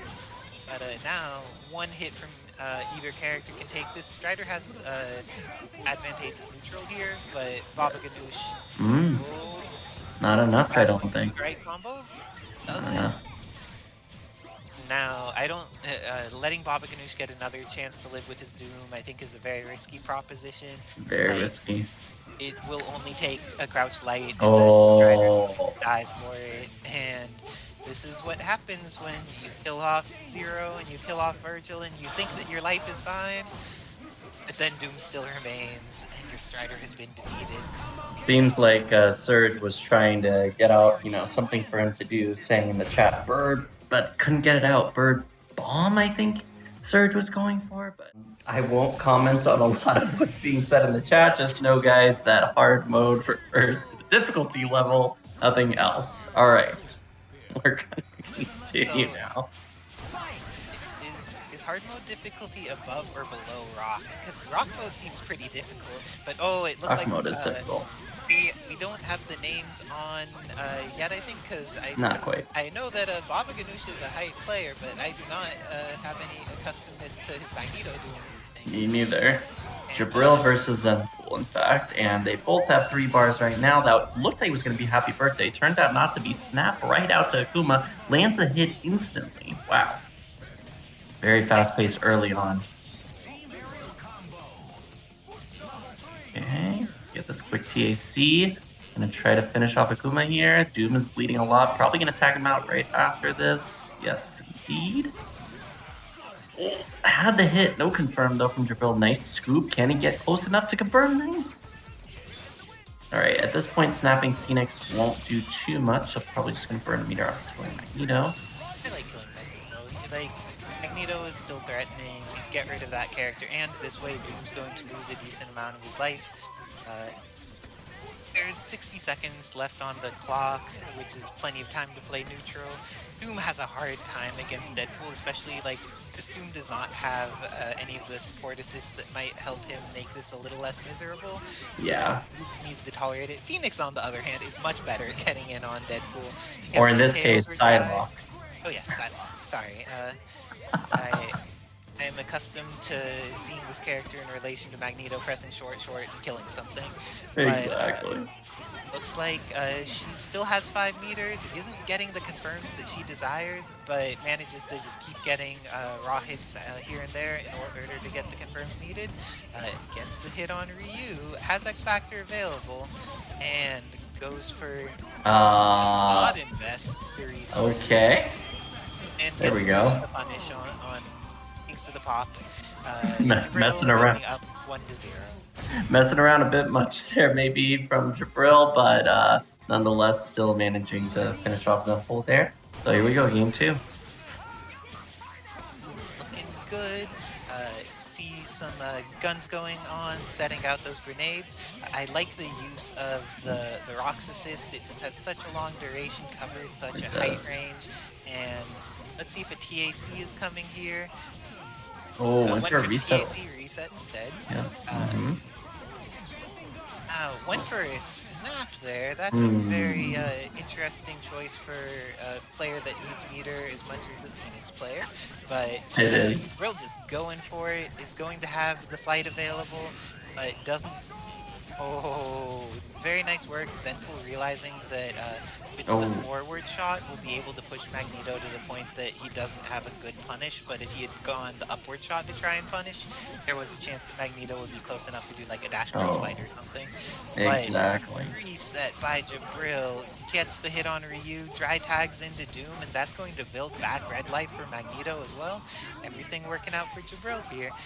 Up a game, up a character, and has the hit, but doesn't get the confirm with it. Zenpool is going to need to make some magic happen because this is a scary situation. Oh, here we go. Dashing into a standing jab's a pretty good way to make some magic happen. I Gets agree. the hit. Would you kill this character? I actually don't know what I would have done there. I mean, snapping could have been beneficial. This is going to kill off Doom. It will. So I guess it worked out in the end. Did kill off Doom, but it would have been hard to know exactly what to do there. Maybe a reset instead. Try to build some more bar. Ooh. Oh, missed the super jump. Akuma's alive, and Akuma's not alive for long, I think. Akuma's alive, and then Akuma's not alive. There you go, exactly. He's alive for a short period of time longer, but we'll see. Don't know if Jibrill, without resources, still manages it. Let's see what Anchor Deadpool has. X Factor, has tons of meter, but needs to fight Magneto and needs to fight Phoenix. There are 30 seconds left on the clock, which helps with the opportunity for something to happen. It gets the kill on Magneto. What's the incoming mix-up on Phoenix? Oh, I want to see that level 3. That's all I gotta say. The level 3, I don't think it's covered. Oh no, and this could be that X Factor into punish. No, it doesn't. Hold on. Ah! Jumps forward and then mashes light. Jibrill, the true power of Phoenix, showing that some of the strengths of this character are pressing a button quickly because it generates projectiles that cannot be messed with super easily.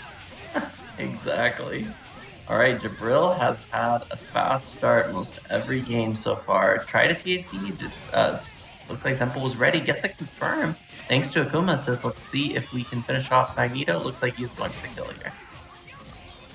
Oh, no. Snap instead. I like going okay, I like that too. Oh, but no confirm? There it is. Nice. Picks it right back up. I do not like resetting there, but like Me neither. It happened to work out. It did happen to work out before she hit the ground and could tag, so that was smart stuff. Oh, all right. This is looking really good for Zenpool this time around. Took out Phoenix. Has more control of the neutral here. This is definitely going to be uphill for Jibrill. Magneto also doesn't have a safe DHC, which is pretty influential. Oh, but if there's a kill, he can get a safe way to bring in Magneto if he wants, or he could just leave him to recover more red life. I think recovering red life, chooses to bring the Magneto in, would prefer that instead. Oh, the X Factor does not lead to a punish, and because of that, Jibrill pushes his own advantage, takes down Ryu, and let's see if Anchor Akuma is going to be able to run this back. Oh, hang on. He might be able to now. This is the start. Ooh, I like the pressure. Oh, and I like it. Akuma will kill if he gets a hit here, and has the opportunity to chip Doom a decent amount. Oh, that's gonna hit. Oh, this should be good. Just plasma? Or plasma. Chip. I like this. Just needs one more. Chip is going to be enough. Oh, push block advancing guard into the Zenpool. Zenpool Hadouken's a very strong tool. Wow. And, it's because it's on a Shoto, it's underrated because people underrate Shotos in Marvel. Indeed. That was some good use of it right there. Manages to take out Jibrill. Oh, and what a have confirm. It's going to be 2 more chances for Zenpool to take the loss, or he can run it all the way back and take the entire set. Indeed, so we're going to have to see what happens here. Staggered lows. This time, Zenpool was much more patient there, just blocking them, but gets opened up after he tagged Ryu, so let's see if there's going to be a TAC up. Yep. All right, the classic, the Neo special, the up TAC. Neo in the chat currently. Oh, yep. Nice. All right, Jibrill pulling it off. Jibrill has his 5 meters. Ryu is dead. Not dead. I thought Ryu was dead. And, we all did. Going to invest in the DHC. Ryu has a ton of red life to get back because of how that TAC ended up working out, but is not going to have the time to actually get it. Deadpool is going to die, and Dr. Doom, is he tagging out for Magneto? Tags out for Magneto and maintains quarter. Killed off Ryu and has an incoming mix-up on Akuma. Magnetic blast. Oh, that could have gone really badly for him. The foot ended up eating his magnetic blast, but then Zenpool didn't get the confirmation to kill on the 2 characters off of it. He did get that second hit though. Let's see what he does. Oh, right into Doom's arms. Wow, I think it looked like Zenpool was actually going for the throw, but Jibrill ended up getting it. Anyways, so Jibrill going up 3 games to 1. Oh my my gosh, this is so hype. Nice job to Zenpool for making it competitive despite playing against such a powerful player with such a powerful team. Just because it's not Jibril's Zero team does not mean it's easy to fight against. Like, Jibrill is Exactly. good with a variety of characters, and his Definitely. fundamentals are good and apply to whatever character he ends up playing. Agreed. These ARSs did not end up getting the confirm off of it. Has the potential, ends up going for the challenge me with Ryu, gets in a safe-ish way. Challenge me. Yeah, the other week when TNS was going on, I know that Kinder Party was very hyped for the challenge me's. That's cool. Wanted it to happen at any expense, Oh. and Zenpool, it looks like what was really needed. Kinder Party just needed to see Zenpool versus Jibrill, because that challenge me led into Ryu surviving and getting the kill on 2 characters, getting What's the the setup? confirm on Phoenix, Oh. and not pressing anything there, Okay. summoning an assist, and I think I know. So that was supposed to be like a Hadouken maybe or something to chip her out, so that way she was full screen. Maybe something like that, I'm guessing. Just missed the input. Oh, and continual resets, pressing buttons, but the buttons do not Phoenix when he's falling. Phoenix is able to take out 2 characters without needing to transform. She's out of pixel, but she has 5. Oh, X Factor's been used. Oh. Maybe can find. Oh, the Tatsu partially hit. That was very scary. That was. Oh. And he's pressing. Nothing. Pressing button? Okay. Oh. Oh. Punish. Oh no, he got the advancing guard by doing it too early, and with that, Jibrill still goes up 4 to 1, taking the set for Zenpool. I'm gonna hop off to play my match, and welcoming Senior Hamon to compete with Goken Respect. Thank you, Isicera. Good luck in your match. And if you want to go the extra mile, today's stream is sponsored by Raid Shadow Legends, and I'm sure some of you may or may have not tried yet. And if you want to, go ahead and download that tutorial, go through it, and then if you want to go the even extra mile, get to level 12, hop out here, Kevin Hahn here at the Avengers, and we'd really appreciate it. But in the meantime, we got Isicera versus Quack, and even some subs from Goken to Jibrill. Let's go. Jibrill needs the subs. He's not making, winning a lot of tournaments, so he really does need the subs. It seemed he had some rich envy from Romora giving out advice, so you definitely helped him out with that sub right there. My pleasure. So, alright, Isicera, though, losing her Morrigan early on, but Quack getting the hit on Morrigan as well. Sorry, lost her Magneto, I should say. Now, Morrigan taking a lot of damage here, might go down as well. Yes, indeed. Losing the M's right here, for sure. Losing the M's, yes. Morrigan and Magneto going down. So Dante is the only character left. Getting opened up low there. Usually you're looking to block high most of the time against MODOK, but not here. Ooh, that jamming bomb just casually moving towards Dante. Be able to block that attempt off the overhead from MODOK, but it looks like Quack's totally content to just chip out, wait for the running at the X Factor. Yep. Killing that X Factor time. This is not looking good for Isicera anymore. No missiles. Yeah, this is going to be very rough. If Isicera brings us back, it would be a legendary comeback at that point. But... Oh, try to DHC, but she had, Quack had actually already called Dr. Doom, but luckily those missiles came and saved him. Now leaving Isicera still again on the verge. Yeah, this is not looking good. This is a chip out situation. Definitely. Right here. Oh, hold on. Level 3. Yeah, we got a chance.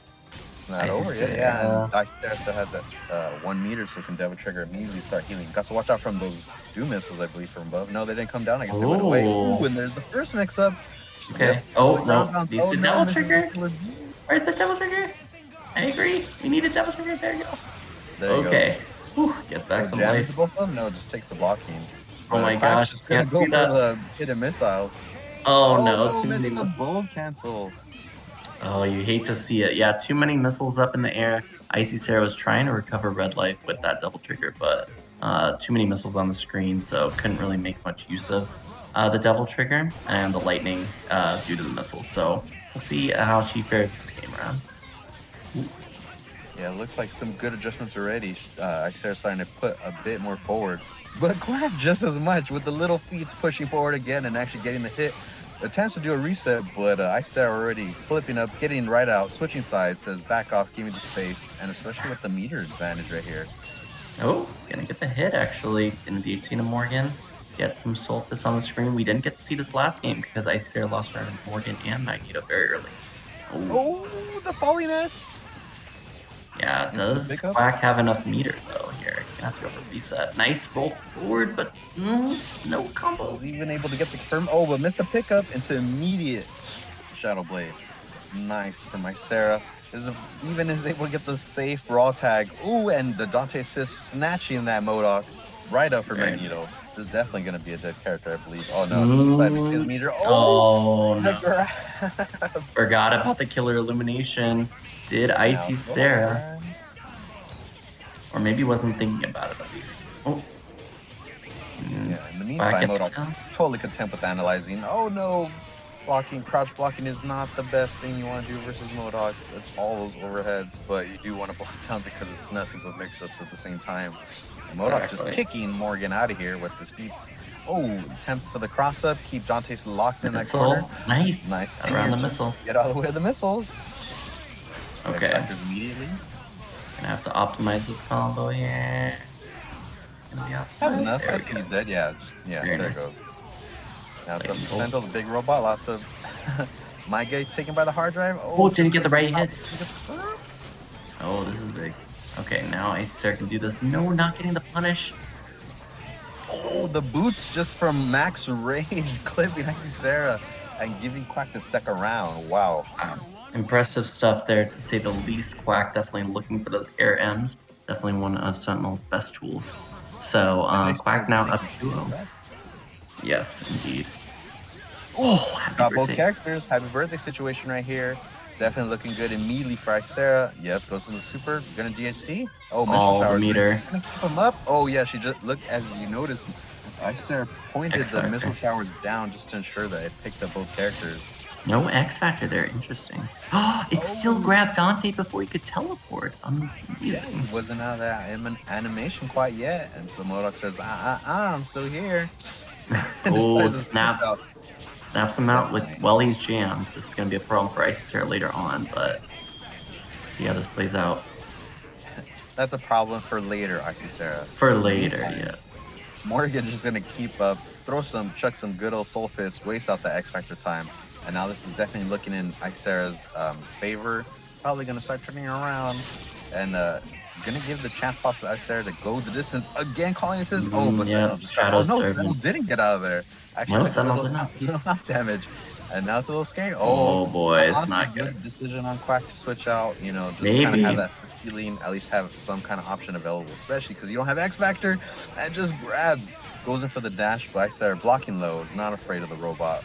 Just Not at all. weaving in and out of all these little attack strings that Quack's trying to throw at her. Yeah, this is kind of rough for Sentinel usually, because Sentinel is such a big body and just has to take most of the Soul Fist, generally speaking. So it's not the easiest matchup, to say the least. And it's not looking good right now, so Quack might look for a way to get Sentinel out. There we go. No? Okay, interesting. Just hard drive to his death. It's an option. Isicera missed that first Soul Fist, but don't worry, she's gonna get right back on it. It's close to having 1 meter, so it's gonna be able to seal it. Gets the air throw. Oh, this is Should be definitely it. the end of the round. Oh, no, missed the she super. input. It's Yeah, all right. She got it. we're good. But So now now we're going to the 2-1. long game.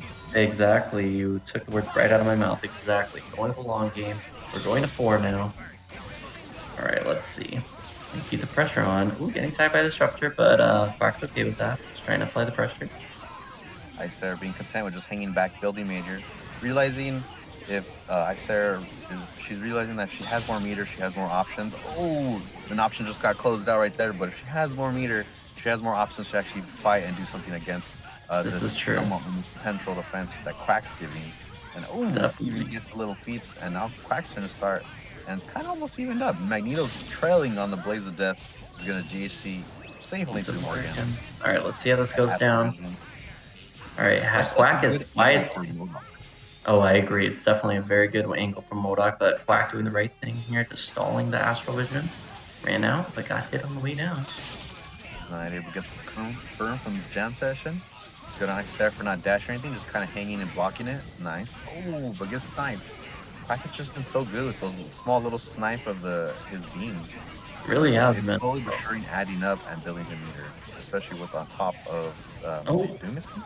Oh man, it wow. was like Isicera was telling MODOK, I'm not trapped here with you. You're trapped in here with me. Exactly. That shield, definitely the barrier plays a big role sometimes in the corner. Just keeping the opponent locked down and some dirty mix-ups can result. But Isicera now has Quack pretty locked down, but shooting out the drones, trying to clear the screen, maybe catch an assist, but Isicera is not falling for that. Just waiting. Waiting for the right moments, possibly waits for Oh, Quack to throw out his assist first. Oh, nice nice! TAC attempt. Didn't work Kicked him, but though. didn't switch, unfortunately. No. And now these boosts just coming out. Oh no, Quack! If he had only finished with an extra little air jab, probably would have been able to confirm. But in the meantime, good job, Isicera just hanging back. Goes immediately for the shockwave. Hard drives right through it though. Oh, it's gonna punish. The air jab. Oh wow. Yeah. It didn't. I thought for some reason it would switch sides, but perhaps Isicera knew and just held back just to ensure that Sentinel Indeed. would stay in front of her. Astral Good Vision. jab check to make sure that confirm happened. And now just back to Morrigan with some soul drains. Oh, almost pushed Sentinel back into him. And just wrecking that dude. Indeed. They're both down to no life. Nice getting Morrigan out at the right time when Sentinel's still stalled in the air. Speaking of time, 15 seconds left on the clock. But it's still looking in Isicera's favor for sure. Trying to finish off, but not getting the kill. Oh my god. Okay, no X Factor though for Quack. This is still pretty rough. This is now over. This is over now. So it is now 2-2. This is just not happening, guys. Oh, Yeah, why not? Oh yeah, just to waste the time, yeah. Yeah, waste the time, exactly. All right, so 2-2 now. We're playing a little bit of a ballet match now. We got 2-2 going, 2-2 sequence. Show still going on, or was that a one and done season? I think that's a season 2. I heard it's very, very good though. Ooh, I would definitely want to check out the MODOK show as well. I've heard about that. Definitely behind on my shows. But going air to air is Quack early on, trying to catch Magneto out of the air. Magneto does like to be in the air a lot, so it's understandable. Trying to find the opening. Yeah, I think Isicera's kind of realizing and taking advantage of her MS, realizing I can go in and out of the air and at least react in case something happens, whereas Quack kind of has to take a kind of bit of a guess. You know, kind of assume, I think Isicera's going to show up here. Just as I said, that kill illumination, and has to DHC into drones, and is able to get knocked out of it to start moving, but Isicera just being ever so slippery, just hanging out, being like, you're going to come to me? And then we'll see what happens after. Oh, got the crouching low on Dante though, but honestly, it didn't do that much damage. It's almost, Dante's already practically healed up again. Yeah, definitely good for Isicera not to have taken too much damage on her Dante. But Jam Session gonna keep Sentinel at bay a little bit too, and Quack's team is bleeding pretty heavily. Sentinel taking a lot of damage, has a lot of red life. MODOK sitting back there, not able to recover too much life. Oh, that's big. Nice rocket punch. Oh boy. Yeah, definitely wants to kill that assist. Didn't kill it rocket punch, but it unfortunately misses. And now Dante's probably just gonna end up healing it all up. This is big. Oh, maybe thought she would get the hit there. Almost a falling boot. Oh no, confirm. Uh-oh. That's Morrigan. Dead Morrigan. Get droned out. Oh yeah, now she died. I was like, who? I was like, someone else got hit? Nice blocks though from Quack. Still in this. Oh, that's big. Oh, actually hit through, had so much priority that it hit both, and even got the assist. Pull back, nah, just more extra little damage. Just to get it. Maybe some tapping lights. Both did the air grab. Indeed, tagging at the same time there. So 2-2 right now, and Quack is on life support though in this game. Yeah, Isicera just not taking any risks, just being safe. Already only about 30 seconds left on the clock. So gotta be careful. Realize that probably playing the long game is a lot better for her. And as you can just see, she's just standing there, just waiting for Quack, and just like, I have the low MS, I can react. So let me just wait to see what you do, and then I'll leave or run away accordingly. Or maybe attack. Jump jab though. Hang on. Around 15 seconds wait a minute. Clock. Doom has enough time and the meter. Oh, wait a minute. What's about to happen here? One coming away. Dante can't fly right now. Nice double trigger. There it is. Nice crystals, hang back. Quack Oh, just being ever so present. But the air dashes. Oh my gosh. Oh, it was right there. That was the That's determining factor. It was. And Isicera, even takes the round before the second's up. Nice There you job. go. As 3-2. has slowly brought it back. Oh boy, this is starting Phoenix. It's very unpredictable, which makes him very hard to fight against. And Quack did pick Doom Rocks with Dr. Doom, so I perhaps think Quack's going to be a bit more on the defensive / mix-up kind of game to lock you down instead of relying on the Mizpool since you can run away. But so far, Isicera says, it doesn't matter either way to me, I'm slapping all these characters. Yep, just gotta slap. That's all you gotta do at the end of the day. Ooh, that's nice a hit. punish. He's gonna even hit both assists. Wow, Doom took so much damage. Quack all of a sudden. Both characters on the verge of death. Yeah, and Phoenix is... Doom's coming in super weak. Yeah, Phoenix is nowhere near 5. This is gonna be brutal. Gotta hang back, give him his Doom a chance to heal. Oh, not good. Nice block string, just take as much chip as possible. Trying to do fingers. Unfortunately, Dante's assist wasn't forward enough, but it's alright. Quack only has 3 meters, so it is a bit scary. Oh, and the assist almost got punished right there too, but Doom's definitely on the close step, and ends up going down. Gonna have to bust out here. Gonna bust out soon. Girl. Almost started, but Isicera was ready with that crouching lights. Oh boy. Quack tried to take the risk of the raw teleport, and Isicera was already ready for that. Is this going to be Jumpman versus Quack bot? Oh boy. Losers bracket match to contest all past and future losers bracket matches. Isicera right here, potentially. Let's see what happens. Oh, that was a potential happy birthday moment, but Jumpman did not want to contest there. MODOK and Sentinel both on the screen. Yeah, Chris can definitely punish that Doom assist very hard, so he's got to be careful what he do also. And the Sentinel. I really appreciate that Quack tries to be good about if he's going to summon his friends, he gives them a house to get summoned from. It's got that little bit of extra defense to try and disincentivize Chris from just murdering his friends. Highly recommended that if you have friends, one of the best ways to keep your friends is to prevent them from being murdered. So this is definitely a good way to keep friends. Oh, he froze him! Oh, got the confirm! Didn't quite get the follow-up, got Incendiary Grenade instead of the Magnum follow-up there. Oh, he knew there was going to be a hard tag, it seemed like, because he was advancing forward, but didn't get close enough. Well, dang. But still looking pretty even in between the players, but Quack has gotten his team into an order where MODOK gets to recover that life and doesn't have any meter, but this is probably going to be enough to kill. Jumpman has high damage output. Very high damage. But yes, even off of a throw, he's still going to build all of this meter. The flamethrower went for reset instead, and Quack willing to go south all the way from Canada to the office for that dry tag, but it overheaded. This is what happens when you dry tag from Canada. You hit the overhead. It's just coming too high up. That hit Amy, the plasma storm down below. I didn't even see what Amy was doing, but Quack decided to throw it out, and that HC worked out very well. Oh. Bust out time. Nice job to Quack for confirming too, because sometimes you get a random hit, but then speaking of confirming, Jumpman with those jumping loops kills off Sentinel without needing meter, is going to have some dark incoming, but MODOK is one of the characters that against dark anchors can stall it out. Did not get this today. Hold on. Almost out of X though. And he gets that confirmed. That was about to be the sickest Wesker confirm. He neutral jumped. He thought he was all the way in the corner, I think. But Doom is still plenty violent here, especially if he hits those confirms. Oh my god. But if he drops those confirms, Jumpman is in this and manages to survive with his Wesker and take the first game, 1-0. Unreal.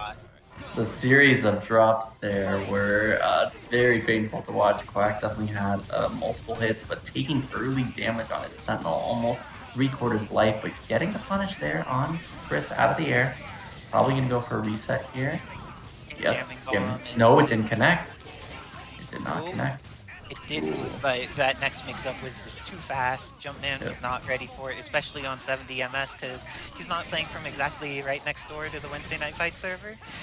Like, even though he's in the United States, he's still somehow farther away than Quackbot in another country, but that's how it goes sometimes, you know? That is how it goes sometimes. Wow, they're both jammed. He's snapping in Wesker now. Both Chris and Amy are jammed. He's trying to go for the triple jam, Isicera. My Oh, gosh, and he is this gets like it. grape and strawberry, same It time? is. What Yeah, is both. this? Going for all of it. Looks like with all of the sugar coming in, there's going to be too much fruit for Jumpman to handle. Does he block on incoming? Oh, Air nice dash is dash out. incoming, That was and smart. manages to block for so long. Oh, that was Should smart. actually be fine again, and now Bust out. uses, Oh, X Factor. No, he didn't X Factor. Why didn't he X Factor? Help me. oh, try tagging into Chris and then getting shot. Oh, why didn't he X Factor off that super though? Caught me shuffled. That would have been perfect to get something started, but let's see how this goes down. Oh, punishing that assist. Oh my god. Oh. And that THC disincentivized behavior, it's really strong, but Chris only has a pixel left and his shotgun missed. You can't miss a giant head. Like, Chris, you need to practice those headshots because this should be the easiest one.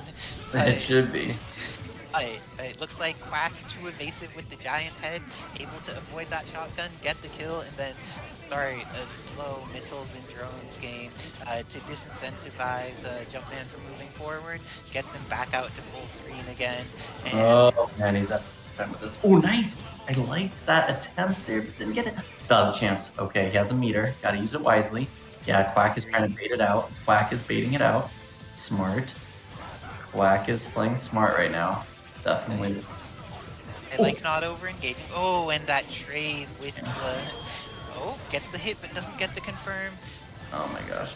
Oh, that's so late. 4 hits without confirms. Oh. Gets the hit on MODOK. This is very Here we go. good. Here we go. All is Slow red down. light. Amy has slow available. Mix up, mix up, mix One up. hit on each character. is Oh all wait, if needed. it's hard. Go ahead. Smart. Didn't No quite punish. get to the height needed in order to get the punish. But is now going to have the mix-up on Sen. Oh, you already used the ground bounce. Oh, that's but right, Sentinel. his disc was summoned, and because that Sentinel dies, Doom is now down on life, and there's a meter available for Jumpman. Oh! Quack's Doom, too aggressive at the last moment, and manages to take that from Jumpman. Nice work that Quack got with his calmness under pressure.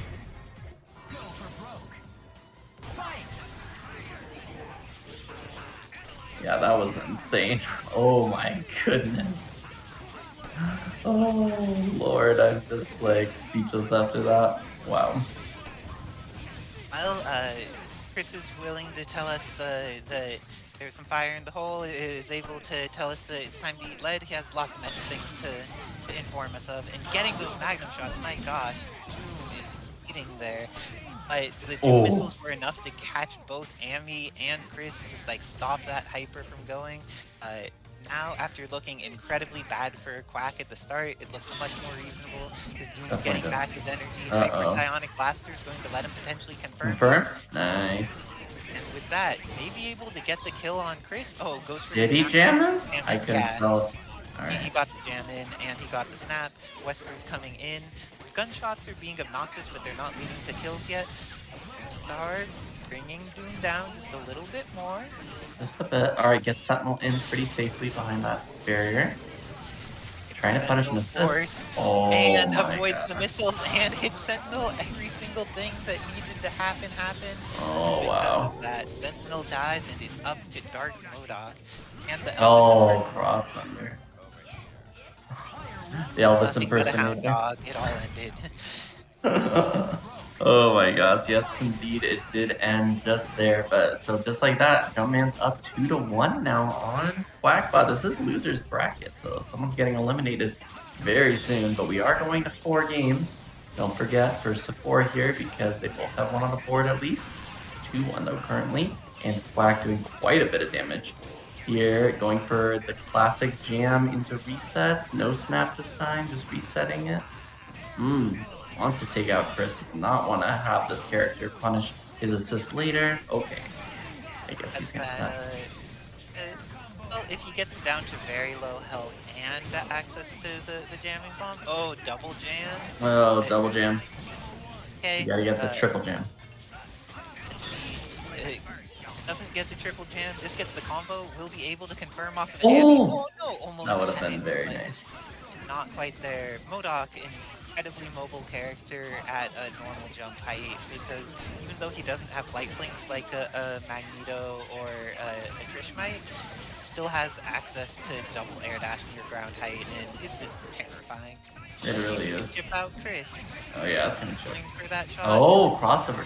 Interesting. And Oh. Jumpman willing to save his character, invest the resources needed to keep Chris alive, and now Chris is regaining a little bit of life. He's going to have more chances to play, and Jumpman has a lot of meter available. We've seen the ETHCs in situations where, oh, that was an attempt at it, but they didn't come out quite in time. Oh, trying to do the Jaguar dash, but the barrier was right there. Ran into a wall. Yeah, Oh my Jaguar god. run into a wall does not work. Jaguar run only works when you do it into a person instead of a wall. Exactly. Let's see, has a shield and a bomb. Oh, this is big. X Ambi now. gets the confirm X Only Factor. can get Doesn't one. have happy birthday, but Yeah. does get the hit on MODOK. Gets the kill on MODOK and has an incoming here on Sentinel. Here we go. Think hard drive's coming? It could have. Oh, that was a good way to confirm. I like it. Nice. And because Veil of Mist is on, Veil of Mist is one of the things that you can't gain meter during Exactly. your Amaterasu. So, Oh, I like that. The charge to fake out. Oh, Yes, what is this? That it is was so sick. That was so sick. Excuse me? Did Ami learn from Silver? We'll see if it's the right case here, or if the lack of MODOK is going to be a problem. Oh, Magneto gets flamethrowered into Magnum so quickly. Boy. Jumpman invests in that snap, goes for the jump S. Nice job blocking from Quack, and managed to escape the Cold Star. Gets the dry tag back into Magneto, and now Ooh. Magneto's throw means that even though he's not going to do a ton of damage here, he is going to build a ton of meter. That is for sure. Gonna Goes snap for the him out snap. though. Alright, Decide- yeah. Let's Decides see. to dodge the Okay. problem. Probably gonna snap here, I would. I would like What? Jumpman snapping. I do not like the TAC, especially because like Chris isn't even a good TAC-er. He doesn't get TAC-er. value out of it. Funny. True. That shockwave to kill off the dog. I like that from Quack. Like, use your resources, because sometimes like a Phoenix player will have a kill, but then they don't use the resources when she still is like an entire snap and things away. Quack managing to get this confirm on Chris here. This is the snap again. So Wesker. now there actually is not that much meter available left. Ooh, This is hang the on, X X Factor as well. Wow. He wants to get rid of Wesker. Has fair. decided that he has fought enough of Jumpman's Wesker and does not want to do it anymore. Kills him off. Still Understandable. has 4 meters in it. So. Here's the big one. Oh, I would have been scared to summon a Phoenix. We have Dr. Church gifting a sub to Honduran. Thank you so let's much, go. Dr. Church. Your You church are being very supporting good. the Marvel community, and it is wonderful. And Yes. let's see if Magneto comes in safely here. X Factor is running down on Jumpman, and this looks really bad. Having 5 That's meters bad. doesn't do you a ton of good if your character doesn't have a safe way to use meter and neutral, or some broken thing like Dark Phoenix mode.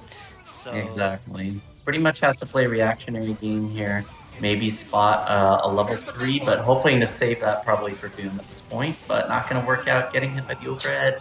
And Quack now getting another game on the board. So Jumpman is still up though, 3-2. Still only needs 1 more to win. But Quack might be building some momentum from himself after that game with the Magnum Phoenix shell. Definitely going to change things up for Jumpman. Oh, a nice job not falling on that mine by Quack. Also, Oh, shout scoop. out to Goki for gifting a subscription to Jamal Seto to the Wednesday night fight stream. let's go. But looks like Magneto's gonna die or get snapped. Okay. Yeah, snap. Incoming Oh. mix-up did not work last time. Uh-oh. Decides to use the 3 meters. That didn't even Quack work. doesn't know the matchup. Chris's grenade has a lot of projectile durability. It'll eat Oh my gosh. the entirety of things like the Phoenix Inferno there. That's Point to get wild. out in chat. You need to respect Chris in that case. Uh-oh. That's unfortunate. This is Quack's Doom Magneto. There is a very real chance that he will do work with this team. Definitely. Like, both of the characters have tools for zoning, has managed to kill out Chris, gets the mix-up Oh, Doom, cross is going up. to be able to kill Amy if he invests the resources. Might snap. He might snap. Oh, he's gonna kill Amy. I agree, but Wesker is also a very challenging anchor, so let's see how the incoming is. Also has access to Magneto with Doom Assist. Oh, And, scoop. grabbed out of Phantom Dance? No! Hello? Quack very quick with the Romora. Let's Yeah, go, I wonder guys. who's gonna be holding forward. Oh, and it's Isicera right off the bat. Says, I'm not Yes, scared of this indeed. Zero. Come at me I with your respect charges. that. Yeah. Yeah. Or more answering just in kind, saying, all right, I'm bringing him then. Gets that first mix-up. He Oh. ends up able to hit not only Dante, but Magnus as well. But is only able to confirm onto Magneto, letting Dante escape barely with his life. Indeed. As Magneto slowly losing his to these lightnings. Oh, This man. is not good. All right, let's see if Morgan's going to choose to bust out. No, does not level 3 there. She had the option, but I guess Isicera is going to depend on her anchor Dante here to make this comeback as long as Romora completes this combination. Let's see if he can. Looking good. Lightning loops down on lock. Yes, indeed. Has 2 bars. Let's go, Dante. Block the first mix-up Oh. spike. Double jumped right into it, unfortunately. And Brutal. this first game is looking pretty close, yep, to looking like Romora's game as he takes the first one off in this magnificent sure to be set. Definitely going to be a magnificent set. Isicera definitely had a little bit of a rough start there, but let's see if she can make that adjustment here. I definitely hope that we'll see some prioritization of keeping Morgan alive, because I think Morgan is critical to beating a lot of Romora's team, in fact. Definitely. And then, but I need Romora just keep it on the offense. Gets the air grab. It says, "I'm sorry, Magnus. We're gonna have to talk to other people." And I mean, guess exactly. I mean, that is the power of playing Zero with missiles. You just don't have a lot of fear because, you know, you got missiles behind you. Oh, this time does use the level 3. Romora catches her. Oh, No. but hold on. Still alive. Oh, here we go. All right, so Isicera must have been listening to me about prioritizing Morgan there. He busted out. All right. Letting out those missiles. Nice movement from Isicera, getting out of the way, not letting Romora keep track on her. But nice on Romora, kind of throwing out those buttons to check her, try to stop and stuff those backdashes. But so far, Isicera just really living, surviving. And right there, Romora just cocked and loaded with that level 3 buster. Lets it go. Goes Midas again, who pops Doom missiles. Nice on Isicera for chucking out that Soul Fist just to hit Doom. Ooh, a little bit of damage and get him out of there. Agreed. Definitely a nice choice. Okay, gonna get locked down here by Dante, but just staying full screen, trying to complete, but maybe a little too soon. Yeah, didn't go for DP instead of Air H, and it got stuck, but was able to escape. And now Isicera just going for Missile Towers, hopefully getting rid of the Doom missiles, but no, it doesn't. And she even gets hit, and is getting about to get close. Attempting a Soul Drain. At this point, it looks like Isicera is probably just gonna stick it with Morgan. Oh no, right there, tag getting Dante safely. It worked out. Ooh, Nice. the power of Sparta. And Romora still having all 3 characters, but no Ooh, X Helmbreaker. Helmbreaker by Dante. And Isicera is just content right here, just gaining free meter with Morgan. Call her out again, maybe? Dark Harmonizer coming in handy. All right, gonna lock him down. Gonna switch into Morgan Astral Vision. Yes, indeed. Let's do some damage. And X Factor, too. Okay. Uh-oh. Smart Romora to Rapid Slash out of the corner. Said, I'm not going to get locked down. Oh, that's a punish. Unfortunate Lunar Kiss. The Lunar Eclipse. Oh, it ends up Eddie still able to get the air grab off of Morgan. Oh, no. The rest of this X Factor is going to get wasted out. Throws a round trip. Oh, smart. Oh, didn't get the right combo. Didn't get the right combo. Thought he would put her back in the corner, but dies to level 1 Buster. This is still pretty good now for Romora. 13 seconds left. Yeah, I was just going to say, read my mind there. Oh. Okay. Romora being smart about blocking that vortex. Indeed. And now Isicera just trying to chip out Zero as much as possible. Kind of try to start some damage on Vergil. Calling the assist, so risky one there. more hit. Oh no, now it's definitely Romora's favor for the health gain. Oh no, that pizza cutter unfortunately turned the tides. Vergil actually did not have a lot of health, so Dante possibly could have pulled forward had he just taken out that 0. But no worries, still got the next game. But Romora is definitely on that close of having the set point. Right Yes, here. So indeed. We'll see if Morrigan can close it out or if Isicera can mount a comeback here. Definitely was a little bit of a rough game there, that last game, but kept Morgan alive longer, which is critical, I believe. And here we go. Gonna lock him down for most lots of of the game chips. started with Isicera already down 2, and then she turned Exactly. around and came back. So it's still entirely possible, and it's already starting to look like that now. Isicera kind of seems to have some kind of read or stance on what Romora's trying to do, and is finally implementing her game plan. As Romora is trying to just push in, and Isicera's like, "Nah, I'm cool. I'm all right. I'm gonna hang out right here." Oh, until she Exactly. doesn't. Just chilling. We're good. We can hang Oh, back. did Yep. you see that small air shimmy from Isicera? I did. That was smart. Just like shimmying a little bit in the air, trying to throw off more a little bit. Oh, choosing the X Factor now. Oh, and he tagged Vergil, but didn't complete the combo. Got X Factor guard canceled. You hate to see this type of thing occur today. Oh, but Oh, Morgan freaked out. Luckily, Romora trying to do some cancels with the blistering swords. oh Oh, finally my gets there, but he god. loses all the meters. This is not looking good All for up Icy to there. Sarah. Gets scooped. No assist to continue that. Oh, man, that might be Attempting all the she 8 wrote. / air grab. No. We're definitely picking her up, saying, all right, I think I got this. I know the deal. So again, move up. Again, Eric. I'm sorry, it's not me, it's you. Removes the 3rd game where Isicera, unfortunately, and Isicera still has another chance. Goes to the loser bracket, still has another chance to come back. But Romora taking a 3-0, moving it along to, I think it's winners. This was the winners semi, so yes, so 2 winners finals now. Yeah, definitely. Even though I've seen both of these folks play, I normally see them play in different environments, so I'm curious to see how they play against each other. And Yullizhez showing that he has a very strong poke to start the game off with, and is going to be likely killing off Chris. Oh, goes for the snap instead. Yuli, one of the players, willing to invest if he thinks an anchor is a problem. And Jumpman has shown that if you let his Wesker live, there is just too much of a chance that something goes wrong. And Yuli doesn't want something to go wrong. Yullizhez would like everything to go right, and in order to optimize the chances of that happening, Yuli is killing this Wesker before it becomes a problem. And because of the way that he killed, he's going to have an additional Sogenmu left for the incoming mix-up. And despite that, Jumpman is able to get out, reflect a buster, connect with Zero, and has the DHC available into Chris level 3 for the kill.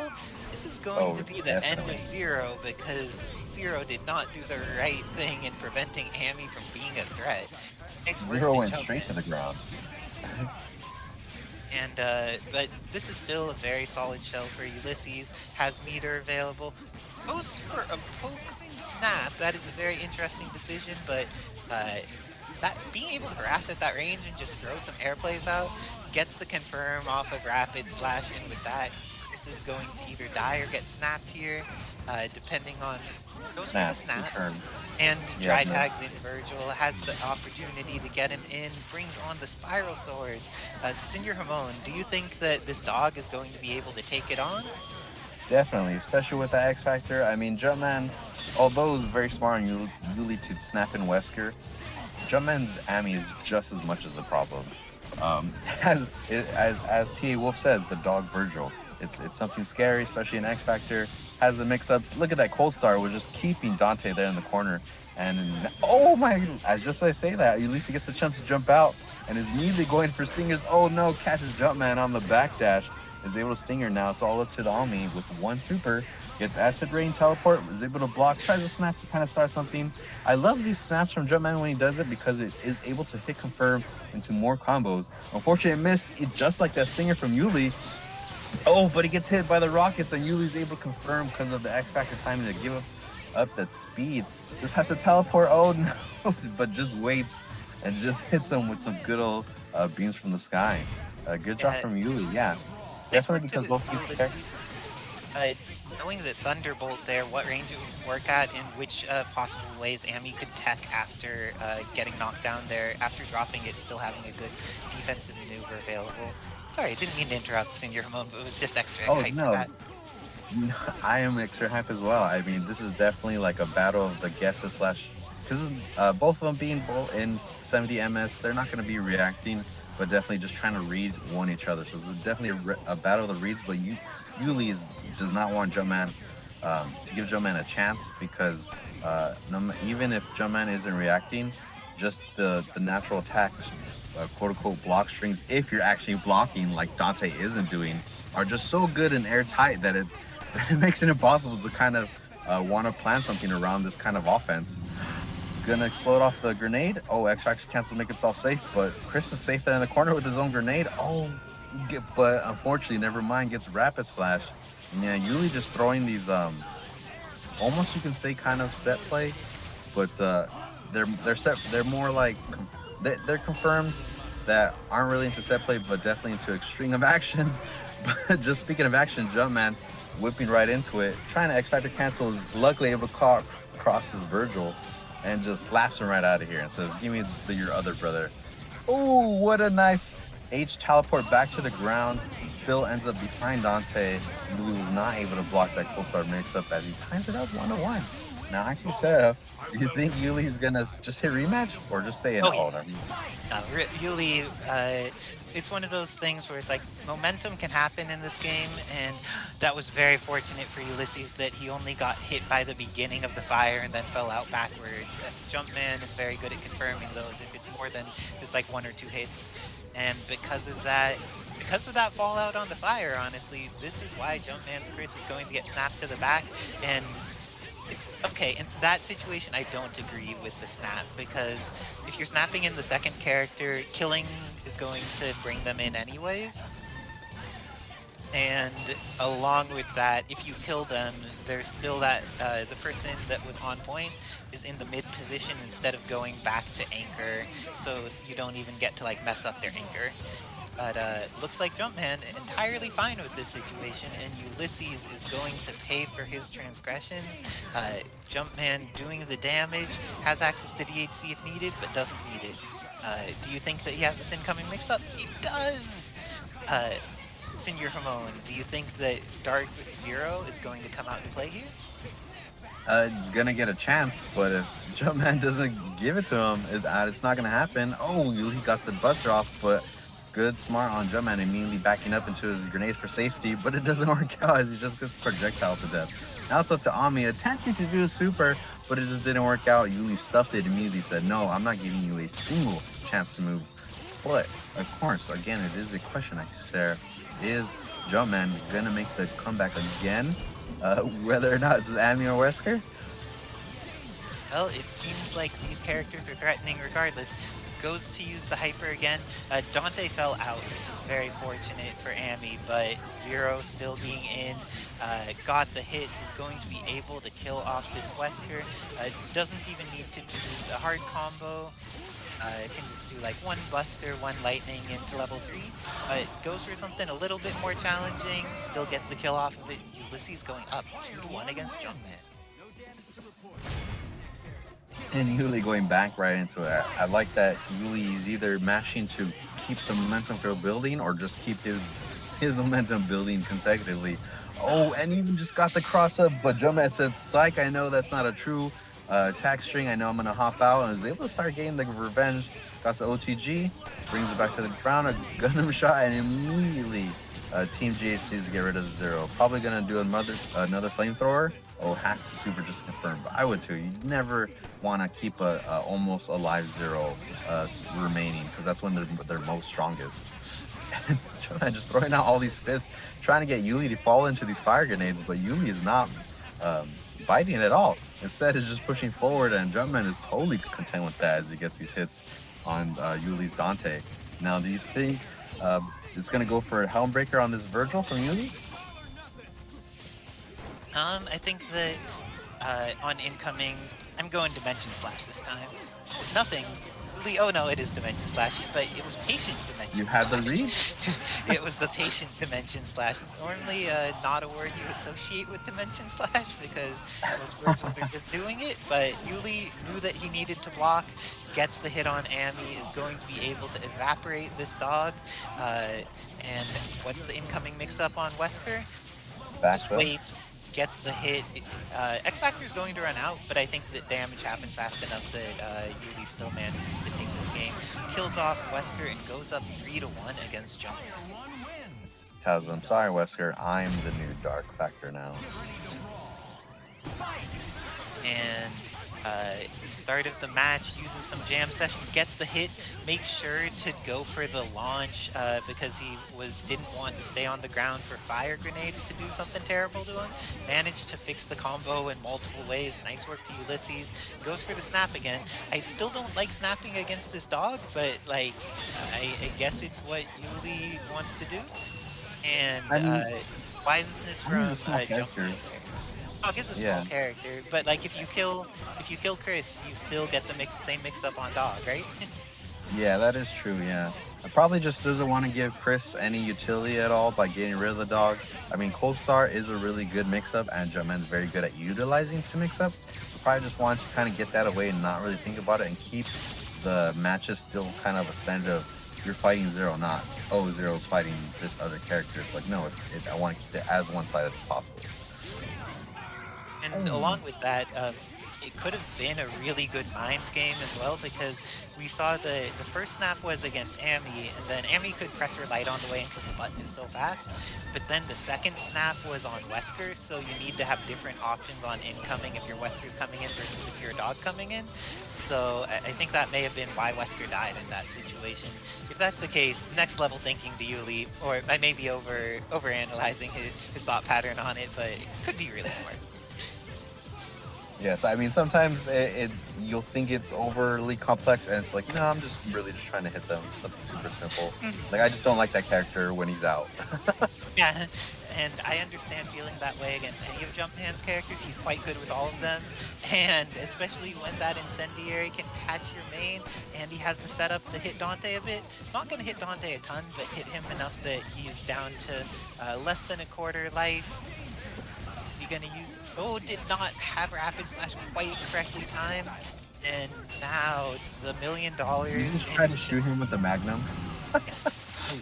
Unfortunately, Dante was using 2 guns, and 2 guns are better than 1, apparently. For the rep. So... Dimension Slash. Dimension Slash ended up being dealt with, but now is Ami with 4 meters going to do well against Vergil with 0 meters, but has Dante assist and X Factor 2 available. Oh, swords can come up soon.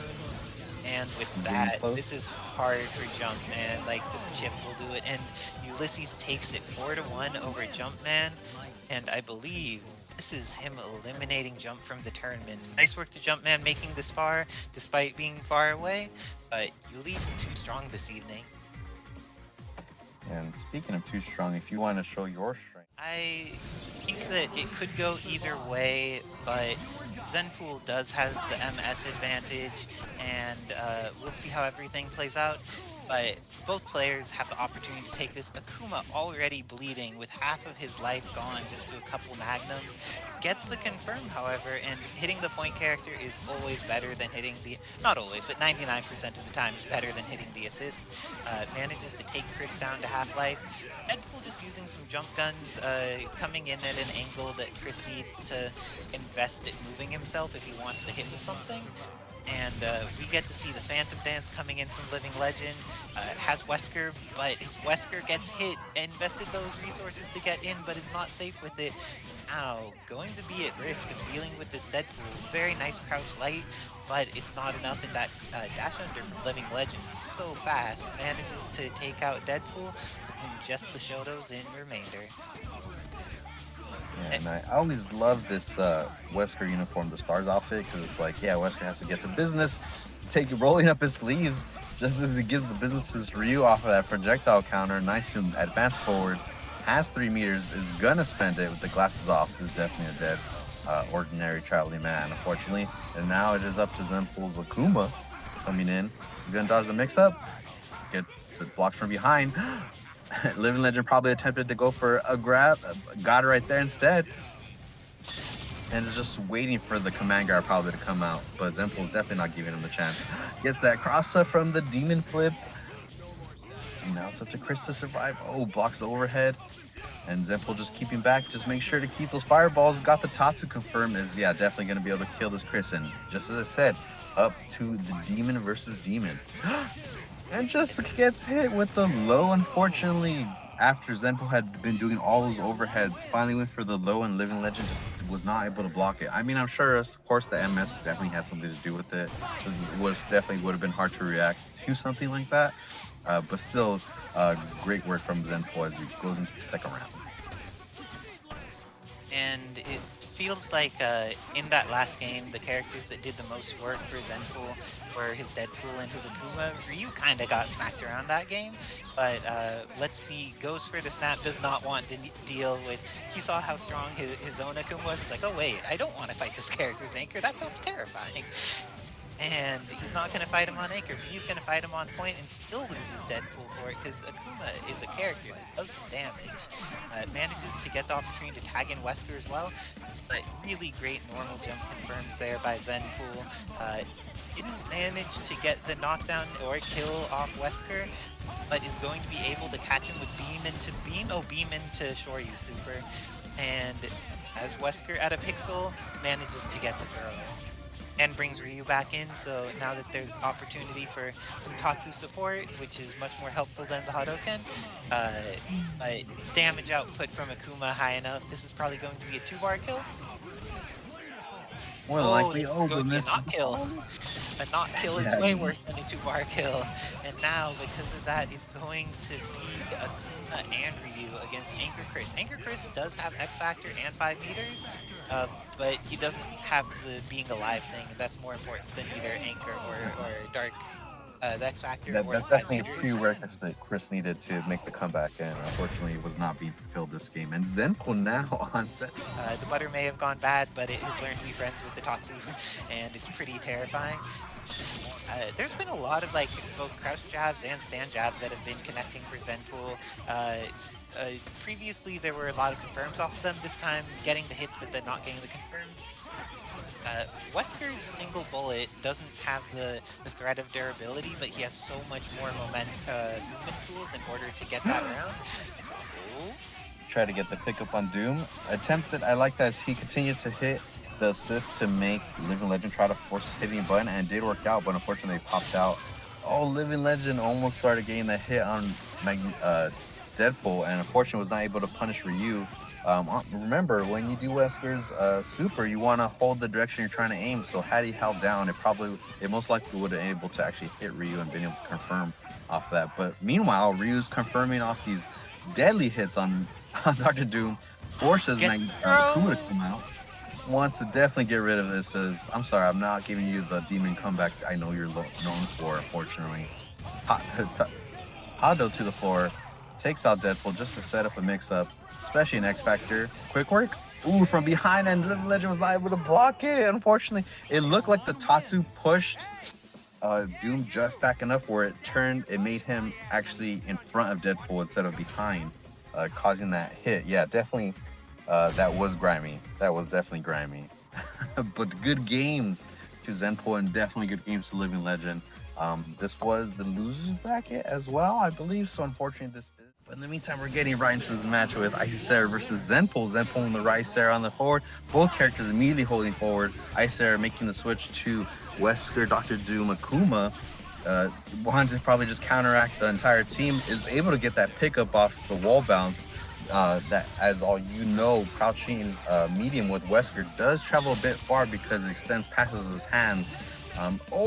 That definitely would have caught Wesker had the Hado continued, since Wesker was going to the floor, but Zenpool opted for the DHC X Factor and now getting punished. And Isicera decided to snap out Akuma because Akuma was just bleeding profusely. That's probably where all that blood on Wesker's face is coming from. And Isicera just kind of waiting for the opportune moment, almost gets confirmed off of Wesker Doom Plasma Beam. That is definitely a good duo from the both. And Isicera just trying to finish it off as Deadpool. Phantom Dance, gonna do a Spear Flame, yep, to finish up. Mario Party a CB. Oh, what? No way. And nice teleports on Wesker. Now, Zenpool's gained a second chance. Super, perhaps gonna GC into Akuma just to finish it off. Decides to go for the DP Super since it resets in the air. Attempt for an air throw did not jump high enough, unfortunately. And Isicera definitely just waiting to give the gunshot to Akuma. But Zenpool so far doing a good job at dodging. Attempted to go for the Hado Super to lock Wesker down, but didn't work out and got a shot to the dome. And now it's all up to this traveling man trying to do some standing jabs to stop Doom, and is just unrelentingly giving some offense. But Isicera finally trying to make something happen. Oh my god, all these Tatsus, all these light buttons, man, these knees and Shoryus from Zenpool are just excellent. Searchlight, oh no, gets Tatsu'd again. And Isicera just kind of backing up, has 4 meters to do it. Just gonna finger laser get out, but oh, nice attempt on Zenpool for the Hado Shoryu. It is invincible definitely on its offenses, but Isicera, 1 game up, still holding forward. Zenpool switching sides, says, you know what, maybe I'm better on the left side. Ooh, and Isicera shoots Deadpool in the ankle, says, I'm sorry, I need some payback, and definitely sticking to that good where you keep away a bit with Wesker and then explode and just dash right up for some damage. Zenpool was able though to switch out Ryu for the exchange, got the air throw, but was unable to pick up after already calling Tatsu from Akuma. Oh, is able to get the Hado once again super, but did not just GHC, but was able to get that overhead flying air Tatsu on Akuma. Did not actually kill Akuma and kill Wesker, I'm sorry, and snapped out Akuma instead, said, I need to fight my, I don't know if it's Lord, but my father. And Isicera says, I'm sorry, you're gonna have to fight Doom, but not any Doom. Doom from the times during his stay with the Fantastic Four. Oh no, and it's without Trophy. We are on side, we all love to meet Trophy, but we all love to meet Kevin Hahn too. And Zenpool doing a pretty good job in this matchup. Deadpool can't fight. Dr. Doom is able to shoot in the air and then just throwing grenades on the floor when Dr. Doom touches the floor to add up all that incremental damage. I'm trying to plan a Trophy Cam at X Factory. Happy birthday. Ooh, nice. Or at least a meet and greet. Oh man, I'm sure Trophy would love that and feel nothing but a star. Just gotta be careful because I'm sure everybody's gonna try to bring her treats and we don't want her to get full and a sore stomach, tummy ache. But speaking of aching, Doom's feet are aching for some dives. But it looks like Zenpool's trying not to give him the idea. Almost gets confirmed kills that Wesker, leaving it only up to Dr. Doom, and now it's up to... Oh no, but Wesker is actually alive. Oh, he had killed Akuma. Okay, I see. Now it's up to Deadpool and Akuma versus Wesker and Doom. Definitely both synergy on both sides, but it's gonna depend on who hits first. Deadpool just hanging back, Zenpool just chipping away guns, trying to catch Isicera in some bola loops. Oh, through the shuriken that time. Had he thrown a bola loop, it definitely would have caught. And at this time, yeah, Zenpool is working on these nasty incomings and keeping the defense up and good. Locking out Wesker. Oh, about to punch the teleport. Yeah, I'm sorry. The Wesker's counter super is not as fast anymore. It's more of a read rather than a reaction-y super now. And that was able to give Zenpool the lead to tie it up 1-1. Nice job. As we go in the second round, Isicera smashing rematch first. Zenpool kind of playing a bit more defensively now, starting to figure out game plan of how to fight Isicera. Knows Isicera is living in the server with that 3MS. Is jumping away. I can notice Zenpool is jumping away tactically to kind of be somewhat get Isicera frustrated enough to push forward. And it actually allows, although Akuma died, Deadpool was able to live and make Isicera burn the X Factor. So now Zenpool has to run away, kind of give himself some time. Excellent job so far. Super is definitely going to be able to GSC if needed. And Wesker is still in that block string, so there's no punish going to happen. Oh, and a nice crossover air Tatsu. That nice little space hop of time that Tatsu was able to keep Ryu just enough in the air to kind of confuse you for a mix-up. Was able to get that hit on Wesker. Oh, nice Shoryu. Tried to do some supers confirmed, but no, it didn't work out. And now Isicera just leading with a foot dive to get to the floor. crouching live to confirm, but Zenpool was able to get it out, and now it's even yet again. Although Zenpool has no meter right now. Isicera with about 3, able to GFC. Just looks like now she's just backing up, realizes what she has going on. Might switch to Akuma? No, just contently keeps with Doom, because Doom can fly in the air, just finger laser in the air, chip away at Ryu's health. But Zenpool says, that's fine with me. I'll stall time at the last moment. Oh, Doom said, psych, you're getting grabbed. And just gonna take this ordinary man to the corner, get some foot dive combos, get some much meter, probably gonna spend 3 meters? Yeah. So hesitated, tried to decide, looked at the house, said, alright, can he live? Will he live? Lives just by a tad. Shoryu says, fine, if I'm dying, I'm taking out Akuma with me or as much as I can. Oh, is even able to safely GHC, but I said the foot dive, unfortunately, to punish it. And now it's just up to Ryu with next to no health, but still says, I don't care, I'm not going down without a fight. DP's right through him. Even gets through the Tatsu from Akuma. Just Ryu with no life. Oh no, eventually the feats from Akuma was able to claim victory over Zenpool as Isicera was able to close out that match. We're going to the 4th game. Now both characters, both holding forward against each other, being a bit more aggressive. Zenpool gets the overhead. Isicera wasn't dodging even though he got the hit. Zenpool got the pickup, got the snap, trying to take out his Kuma, but Isicera says no thank you. Demon flip into a feet on the dome. As he goes for a random combo, goes for the hot dough, gonna spend 2 supers, unfortunately gonna have to use all that meter, but definitely secures his kill on Deadpool. Zenpool coming in with Ryu. Isicera switches back to Wesker since it feels this is probably a much better fight and wants to save Akuma for the assist.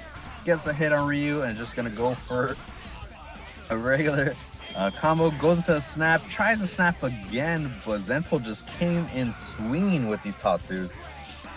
And now it's up to Doom to hopefully block a palm.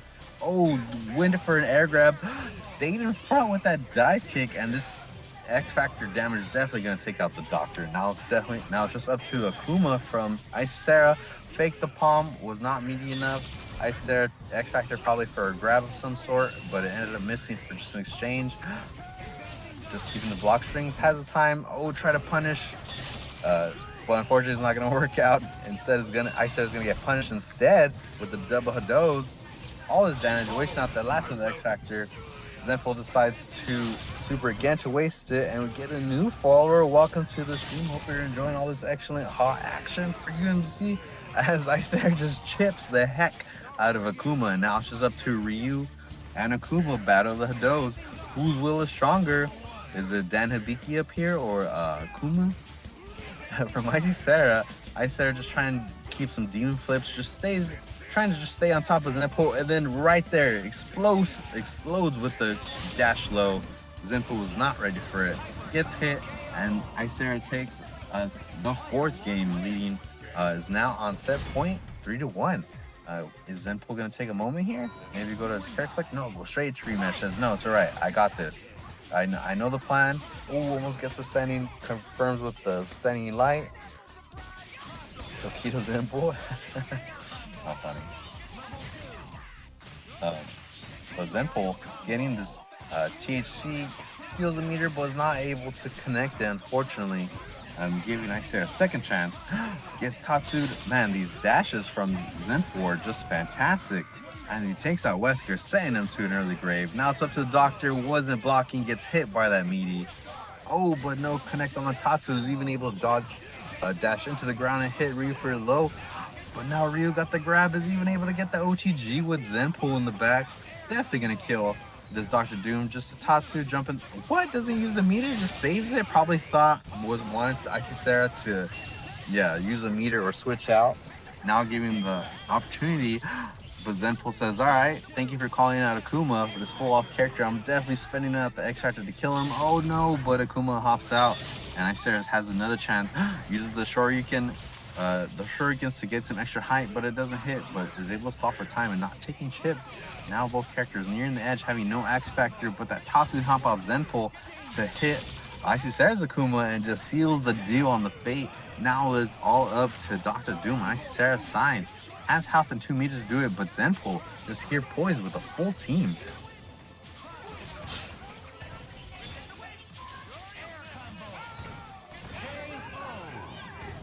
Oh, KO. As Zenpool says, I'm not giving up. We're gonna make this an even set. We're going the distance. Oh, but nice on Zenpool. Still taking a breath before going into the next match. Oh, gets the first hit, but it's not confirmed as Akuma Tatsus comes out to smack Deadpool away. But Isicera trying to go in for some air grabs, maybe some offense, but Zenpool not giving her the chance whatsoever. Says, I'm sorry, I'm just gonna try to chip you out, keep you a little annoyed, so maybe you'll make a mistake or two, and then I'll capitalize off that. But Isicera says, I'm sorry, I'm capitalizing off your mistakes today, as they will take out Zenpool with that Phantom Dance. And now it's all up to Ryu and Akuma. The deadly duo attempted to do a heavy teleport overhead, but stayed in front, so Zenpool was blocking. Was able to get the hit into the palm strike, picked him up, brought him to the floor. Is not mid-screen though, so unfortunately had to do a reset. At this point, just has to do some gunshots. Was even able to jump on top. Oh, wow, Zenpool was just trying to do invincible moves to get the heck out of there, but instead it raw tag, giving Isicera the punish needed to capitalize and take out this Akuma easily. Gonna go for Spear Flame to finish it out. Oh, goes for Finger Lasers and has the X Factor to complete it, and it misses, giving Zenpool again the opportunity to X Factor in return and has a second chance. Demon Flips trying to catch him. Oh, this is the overhead. Wesker for the dance. Akuma responds in Hado Super, catches Wesker before he gets the chance to rise up in the sky, but does not connect with the second Hado Super from Ryu. Now Isicera just keeping back, throwing gunshots from the sky.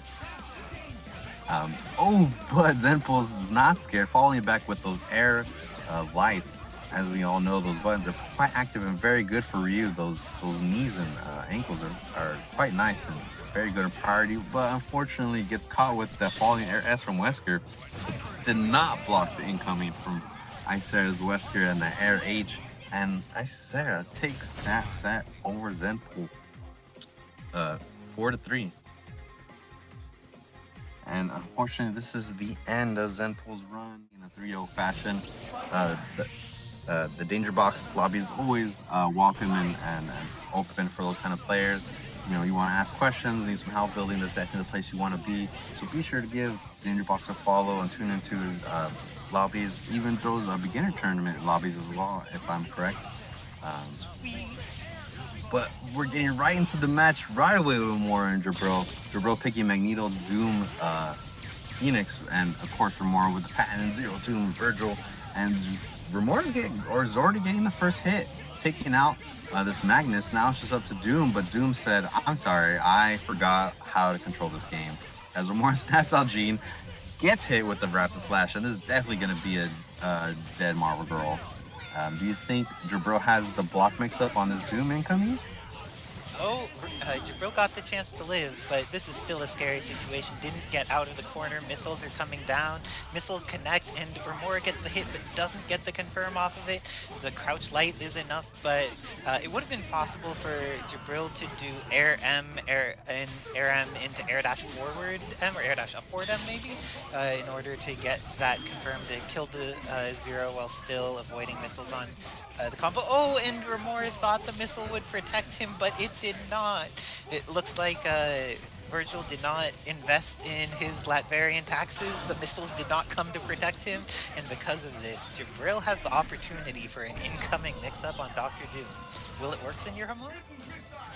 I think so. He's gonna stay in front. Oh, he did, and just like I said, stayed in front, got the grab of Romora, and just gonna do some high kick combos, build at 3 bars. Maybe throw in a teabag, depending on how Jibrill's feeling. Just levels 3. Nah, he leaves the definitely for sure. It's probably just trying to get to the next game with the S. I mean, I'm sure that the S was unintentional. I do be mashing sometimes because I like to get quick over the victory scene so I can get back to the next game. Just as Jibrill is getting back into the air grab on Romora, says, I'm sorry, Romora, it's time for payback. Oh, misses the follow-up on the air S.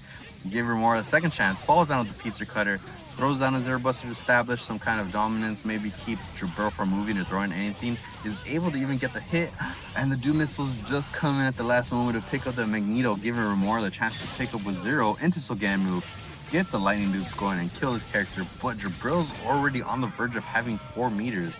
So Romora's definitely gonna have to switch, snap as soon as possible. And gets the hit, but doesn't confirm it into a snappable situation. The missiles again get a hit, but doesn't confirm into a snappable situation. Looks like Romora was very fortunate. He was quite far away from the height that that air throw happened at, but didn't quite give Jibrill the time to get in that he wanted. Gets the instant overhead light, but Rapid Slash is already done, so doesn't get the punish with it. Oh, Jibrill is being a little bit hasty with that Phoenix assist right there.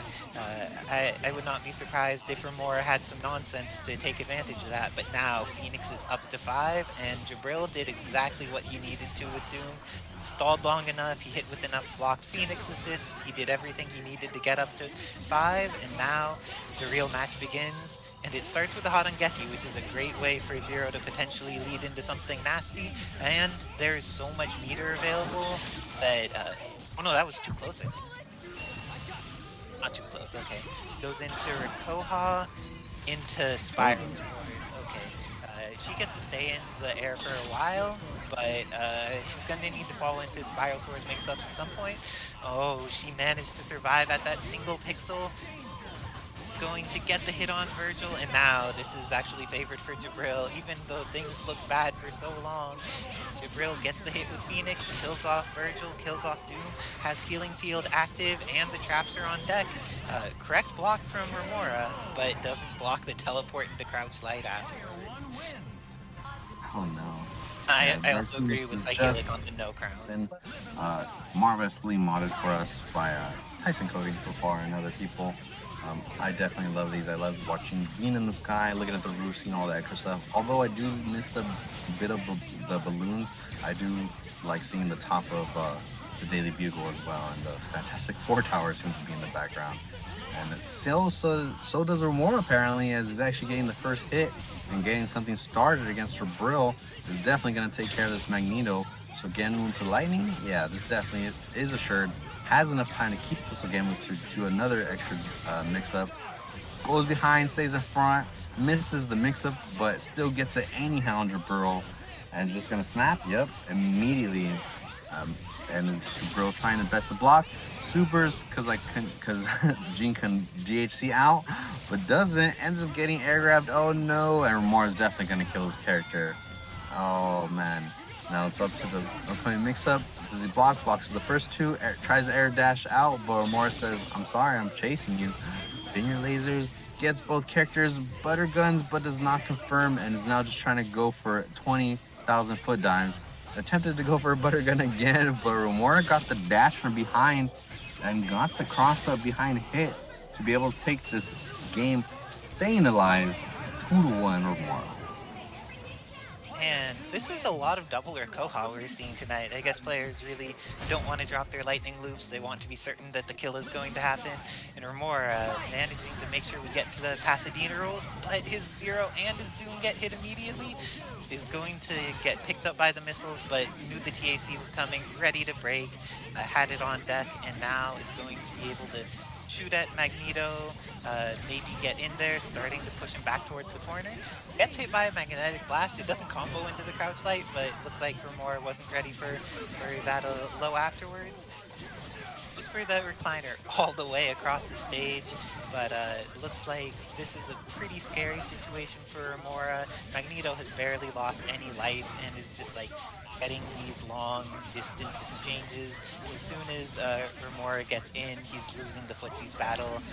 It seems pretty scary for him, but he's willing to play it out as long as he needs to.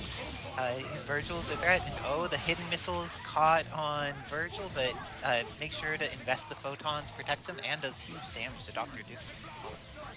Yeah, Dr. Doom is definitely in the back, but Jibrill's already on the verge of having 5 meter, so it's just a question of whether or not Jibrill's going to switch out Jean right away to pop that Dark Phoenix to just be able to have 3 meter building on the side and keep these other two fighters going. But Romora so far just trying to make at least something happen as he uses his last bar to try to take out Magneto, and unfortunately loses his Doom in the process, but uses the opportunity to X-Factor level 3 of Vergil, gets some mix-ups, but Jibrill blocks it, but doesn't unfortunately block the throw, and now it's just going to be Vergil gets Phoenix with 5 meters, as was gonna have to hopefully get the hit quick enough to have meter. Gets the first one here. Starts has just enough X Factor bar. Maybe try to make Sapton. Oh, gets the Rapper Slash and then just Hell Breakers Can we get some immediately. KO outplays in the chat, please? The helm Outplayed. has been broken. Definitely, and Romora needed a quick breath after that. Definitely was probably holding their breath during all those offenses, trying to make something happen. And Jibrill says, you know, I didn't like that, so let me hit both your characters up really quick. He hit up both characters last time, it's just the problem was that neither of those characters were Vergil. Vergil ended up being the problem. He's going to be able to get the side TAC on Doom though, so there's less resources available for either Zero or Vergil to do some nonsense. He gets back in Magneto and has the pressure to get going. Saw Romora go for a command dash, full screen away, and punished it with a crouch light. Very interesting decision by Romora, but now his Vergil's in on point, doesn't have a ton of resources to go for, and summons Ryu Engine assisted full screen, probably a little bit more accustomed to having missiles alive than Ryu Engine. Uses the X Factor to see the block, manages to get the hit, is likely to be able to get a kill on each of his characters if he just like uses this pressure to chip out Magneto. Doesn't get the chip out immediately, and that's very important. Next job, Jibrill going for crouch lights in case there was a teleport without spiral swords to protect. I think there, Ryu Engine actually might have been a great opportunity to chip out Magneto, but instead, another meter needs to be used with spiral swords, and more time for Jibrill to get life back on Dr. Doom. Going to fight Zero here, takes the hit, and because of it is able to survive a little while longer, but not long enough. Is going down. Phoenix has 5 meters and X Factor, while Romora is down to only a single meter and is entirely out of X Factor. Oh no, misses the pickup as well. And yeah, even decides to go straight for the Sugenmu, which I am very unsure about that decision. Now Zero has no meter, neither does Vergil, gets the air grab and is just gonna have to fight this Dark Phoenix pretty much naked and alone, as she even has X Factor. He just needs to get one hit, yep, and then just can go for the infinite trap at this moment. Or even super falls out again. Oh, attempted to swords up or even devil trigger, but didn't work out as Jibrill was able to get the air S. The background, hopefully maintain the winning.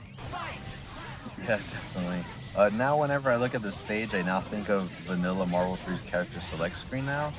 Just because of the way they kind of filled it up, and it's very, it feels nostalgic, feels nice, and it's very funny remembering that from Vanilla to Ultimate, it was only about 7 months. I was like, oh man, what a quick update. It is so fortunate that we ended up getting access to Ultimate because a lot of things in Vanilla were very silly, and we got a bunch of new characters that were interesting. But looks like one of the characters that is not going to get a chance to be interesting this game is Zero, because he's getting hit with the TAC, and as long as Jibrill doesn't drop this, though, Jibrill does drop it, but has Zero at a pixel, can't leave Zero at a pixel. It's most dangerous. This is what It's happens. most dangerous with low health, Isicera. It's true, and it looks like Doom is going to die for his transgression of leaving the robot alive. This looks very possible for Romora. Let's see if he has the incoming mix-up to dismantle Magneto properly. Ooh, and unfortunately, Magneto does not block that, the second mix-up. And Romora snaps, has the 3 meters, says, you know what, fine, I'd rather face X Factor level 2 Gene than X Factor level 3. Goes for the photon, does not miss. Jibrill is very good at being very maneuverable, even gets that stand medium, almost hitting up 0-2-0, almost died as an assist. Did not get the Tiger Knee shot from the air to pick up Doom. Romora going immediately for more beams, so Genmu, Rikoha to the air to make her pop, swords up for the pants, nice. And because Phoenix is so high in the air, the burst isn't going to really touch Vergil all that much, and Romora is able to secure the kill on her, taking down the G. But Jibrill, just in response, X Factor says, Magneto's still strong, I can slap all of you with this H, just give me the chance. But Romora just being patient, throwing projectiles, keeping stuff in the air to make an objectable course for Jibrill. And really nice use of using Green Buster. A lot of Zeros are too afraid to use that resource because they want level 3, but because of his use of Green Buster there, Romora managed to not get killed and wasted the entirety of X Factor time for Jibrill. But let's see if this solo Magneto is going to be enough to take on Doom, to take on Zero, and to take on Vergil. Dash behind. Oh, Romora came in swinging with that pizza cutter. Said, "I care for none of your mix-ups, but you can have some of this pizza though." just to make a statement, just to ensure the kill, just to make sure that Jibrill's Magneto doesn't pop out, as this is tied. Holds forward first. Oh, kind of looked like Romora was holding forward first. Jibrill was more aiming towards the air, so it could be so far Romora's game. Romora looks a bit locked on. You can tell his attack strings are tightening up, the decision making starting to make more sense. Although he missed probably that lightning right there, it ended up saving him. Psych, never mind. Jibrill got the low, getting the pickup off the Doom missiles, goes for a THC and actually gets it. Neo special, and is just slapping up this Zero robot, saying, "Let me bring you to the floor. I got these infinites." Jibrill shouldn't drop these. Drop the first one, but pretty sure he changed his timing. Psych, never mind again. Give Romora the shot, not only to snap out, even dodge the attempted super from Jibrill, taking out this Jean Grey. Says, "I'm sorry, ma'am. That's not the way this is gonna go." Oh, fake 3-pump fakes, but Jibrill just air dashes to the sky. Says, "I'm not taking any of that." More Zero bleeding in the sky. Hopefully didn't push a button, but he did, losing the Zero. Now it's up to Doom and Vergil. Do you think Jibrill's gonna just make this a clean sweep now that he's low 2 characters, Isicera? Even though he's getting foot dived? There's the possibility that his Doom comes back. This is a very scary situation to be in. I would DHC in for the Vergil nonsense, but let's see. Oh, does the later DHC in instead. It takes another meter, but gets the hit, invests the X Factor, has the hit on Doom, and is going to get the kill here. It looks like Romora is going to go on to the winner. Oh, no. Romora may not go to the winner's side. Jibrill's buffing it, X Factored it. Oh, no. He is going to winner's side of Grand Finals. And I'm going to hop off now in order to play Yullizhez. Be back later. Alright, good luck to Isicera, and good games to Romora, taking that 4-3 to Jibrill. I'm sure a lot of you just lost a bunch of points. Whoever bet on Jibrill, definitely. Oh no, Mothman, that's right, This is an excellent ad. Of course, be sure to download Raid Shadow Legends on PC or mobile. Clicking the link, using the promo code 3YearsRaid for more perks. Only have to use the play the tutorial, but if you want to go the extra factor, be sure to level up to level 12. But in the meantime, speaking of leveling up, Yuli and Isicera going right at it, trying to show up how leveled up they are in their gameplay. Isicera already taking a lot of damage from Yuli, as Yuli, of course, just wants to immediately put any pressure, any offense on you, give you no chance to breathe. And so far, is able to do it. So luckily, Isicera has a Magneto bleeding profusely. Is probably going to GHC, but is choosing to decide not to, because Zero just kind of right there hanging underneath, and was able to get the hit on Morrigan. Isicera not blocking the, keeping the Maturino 100. Yep, 100. Meanwhile, back to Yuli, getting Sugamu, trying to make quick work of this Morrigan. Time to suck abyss. I'm sorry, I'm not human. I don't have a soul for you. 420 is because I keep it 100. Couldn't have said it better myself. Isicera decides to finally X Factor the block string. Ends up getting the hit on Zero. Gonna take care of this robot. Says, "I'm sorry, Reploid, it's not your future yet. Give me the brothers, the twins." Oh, goes behind, then jumps right back in front. But Yullizhez blocks it, but does not block that. Was probably trying to double jump or backdash. Possibly even an attempted advanced guard, and Isicera caught Dante lacking. Yep, just gonna go for the $1 million to see out this deal. Now it's all up to the Demon Brother Spartas. And now just looks, Yullizhez immediately Helmbreakers in.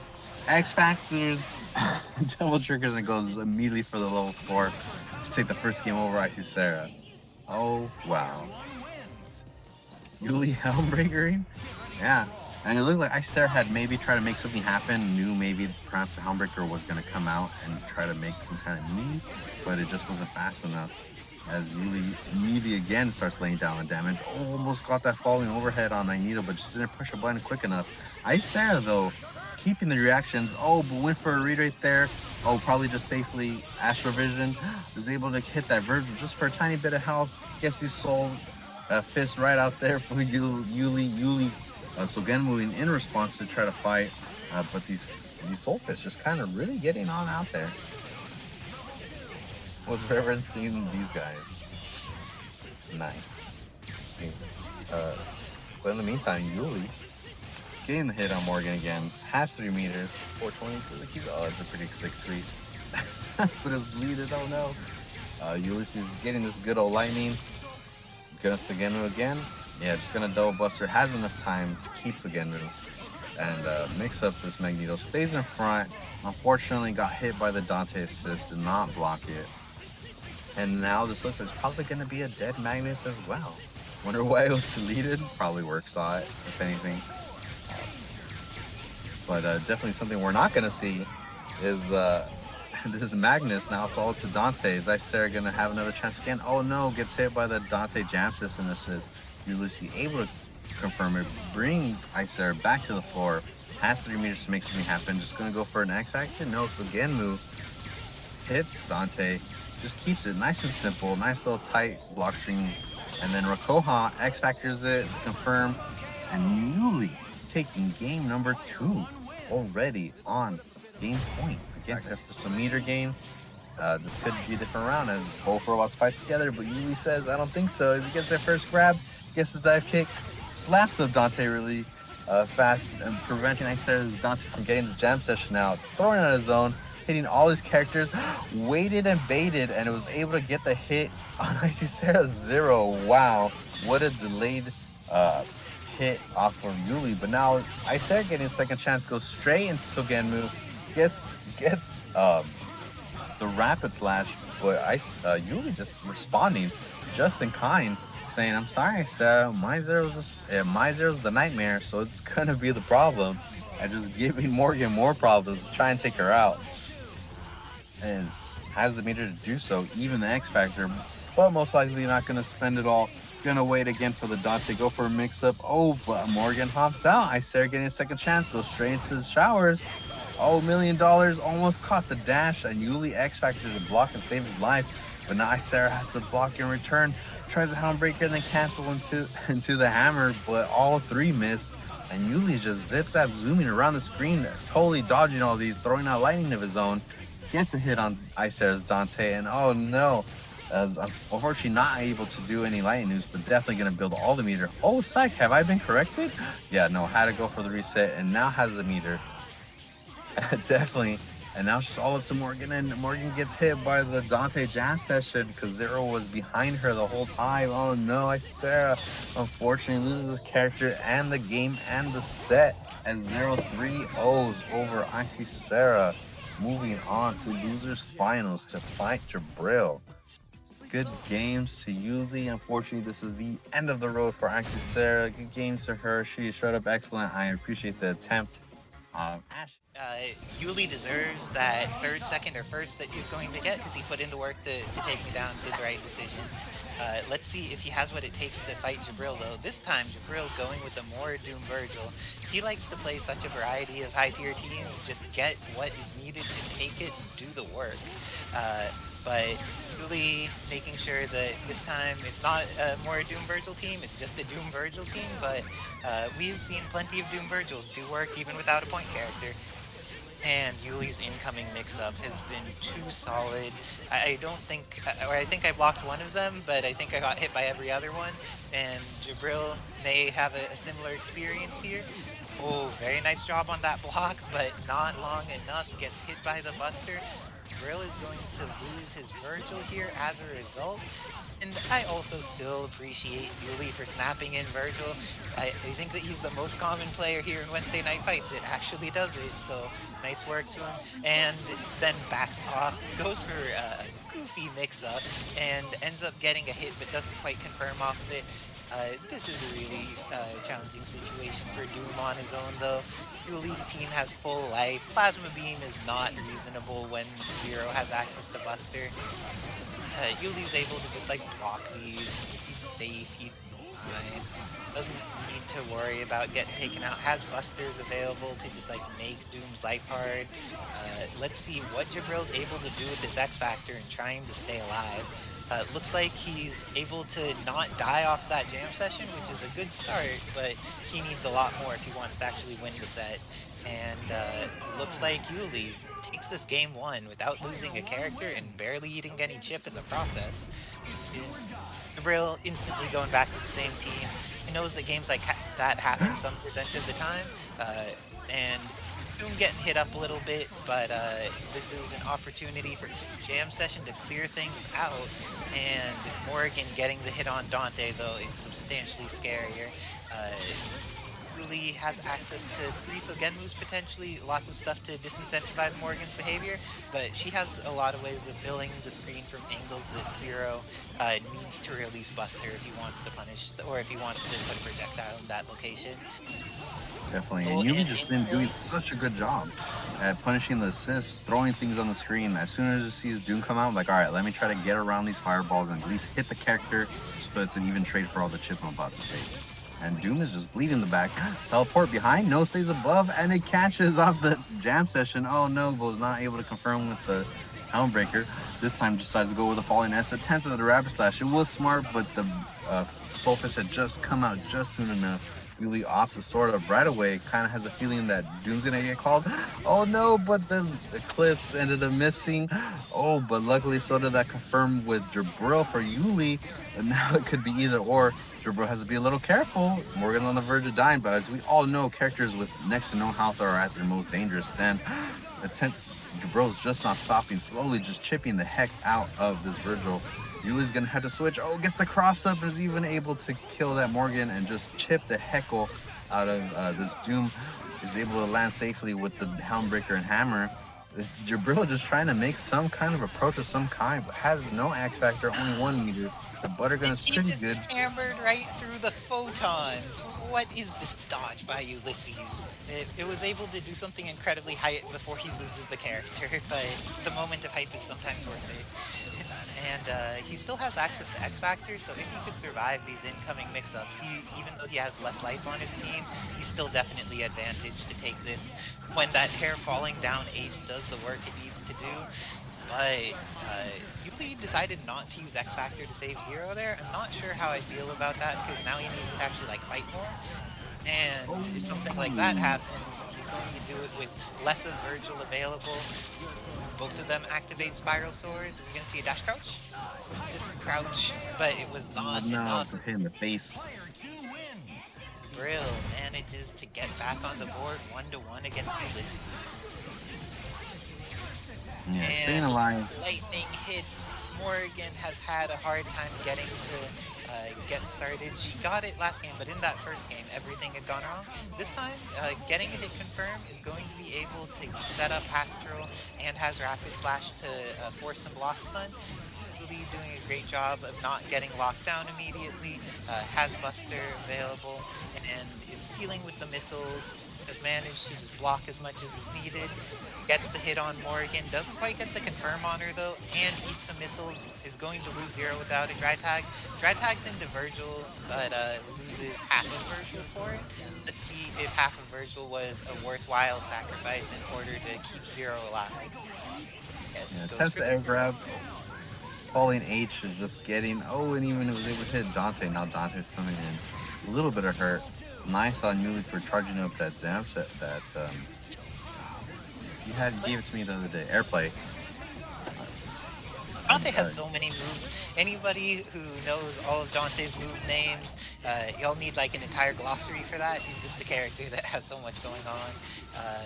But Zero getting to activate Sogenmu, moving forward, using some busters in order to assist in that moving forward, but he eats some soul drains and now has no meter and needs to deal with this Morrigan.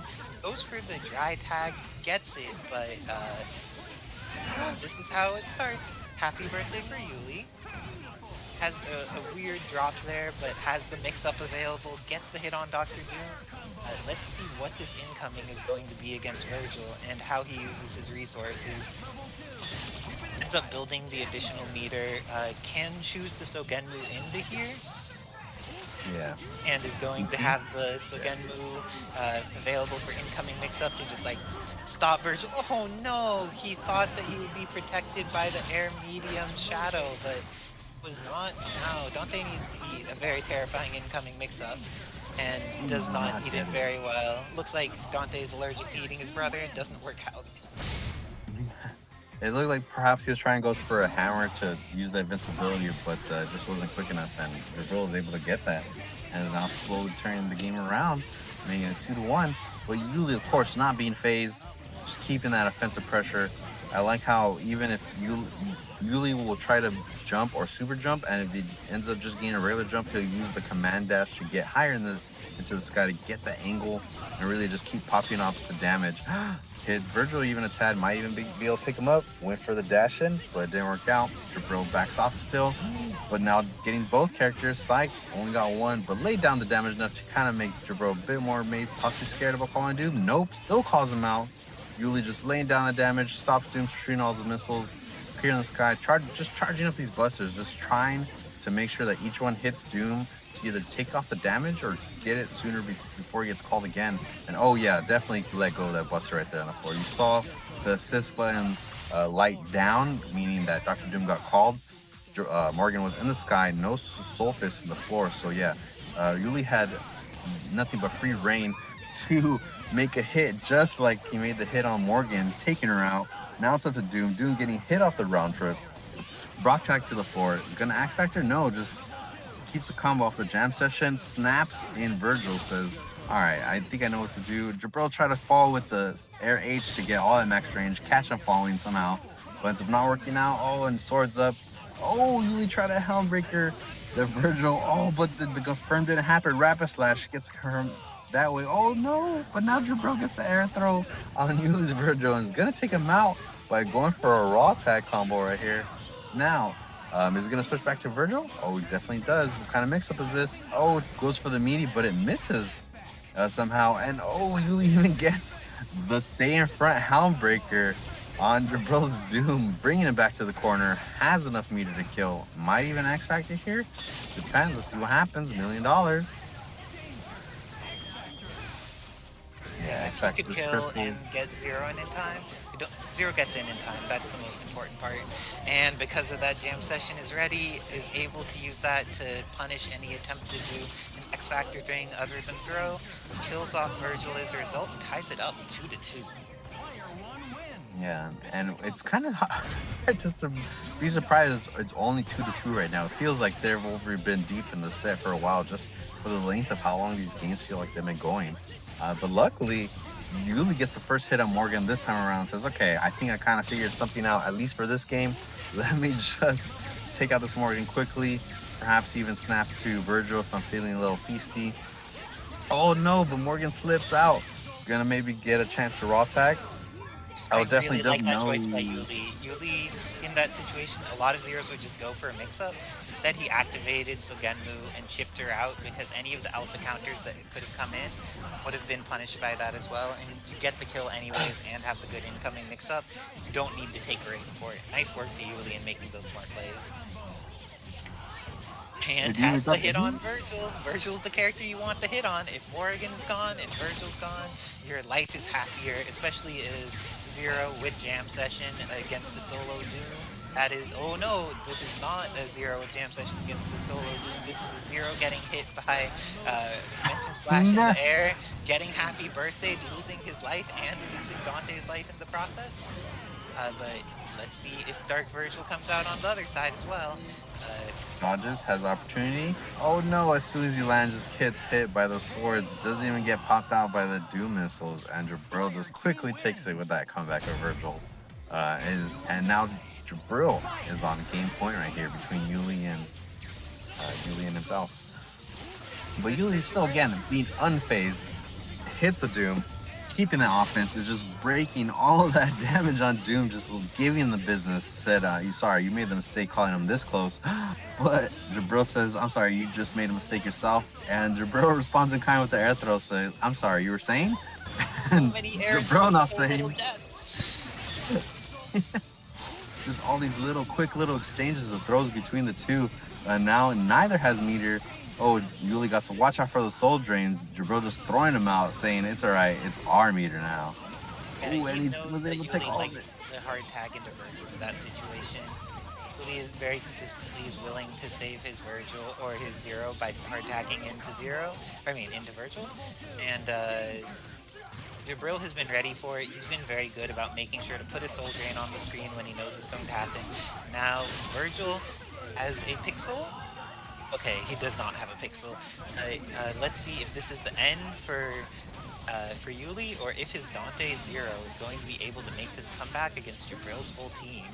It's not the right order, and the characters are not the Dark Anchor that he may ask for, but he still has a Zero available, and there will be some time for Dante to at least play, because knockdown into Astral is a little bit different from just killing him off, but not super different, because this is a scary situation to deal with. Yuli has managed to avoid the entirety of that Astral Stinger. Oh, if he had been a frame closer with that Stinger, that would have been very, very challenging for Jibrill. But nice job to Jibrill knowing to defend, because when you Astral, it's not like Sogenmu, there actually is recovery on it. But knowing that when he has advantage and when he doesn't, even though it's not his main team, still having very good decision making and resource management about when to press buttons. Yeah. And 30 seconds still left on the clock. Ooh, and Yuli's still just not giving up, which I totally am admiring. Just trying to pick the spot. No, eventually there's going to be an empty space where Yuli can just get in. But Jibrill's making that as hard as possible, just chipping away. But Astral Vision's gone. Yuli has a chance, 20 seconds. Dante's still alive, double triggered out. So there's definitely a chance for extra damage. Gets this again, attempts to go in, is able to destroy that X Factor, cancel out Jibrill, and now Doom's coming in bleeding. 13 seconds on the clock. Up to Yuli, just keeping that pressure, is not giving the chance. And Doom can't DHC and get out safely. Oh, called out the rapid slash to make Yuli back off. Now it's just a battle of the house. Yuli just needs to get something. Oh no, did it hit? Oh, definitely did. 4 seconds, just has to get a little something. 2, 1. End. Oh no, unfortunately it's not enough health. Jibrill takes the 4th game by a health lead. Good games to Jibrill. Punching it out, getting his opportunity to play Romora again, and probably grateful that he got to play against some Zero, play against some Vergil. We're sponsored today by Raid Shadow Legends for PC and mobile. Be sure to click that link, download it, play the tutorial, go the extra mile, get level 12. And then you too can be one of these great players here in Grand Finals. As we go against Romora and Jibrill, and Romora just going straight into it, just throwing all the damage. Oh, Jibrill picked Magneto, nice. Magneto Phoenix again.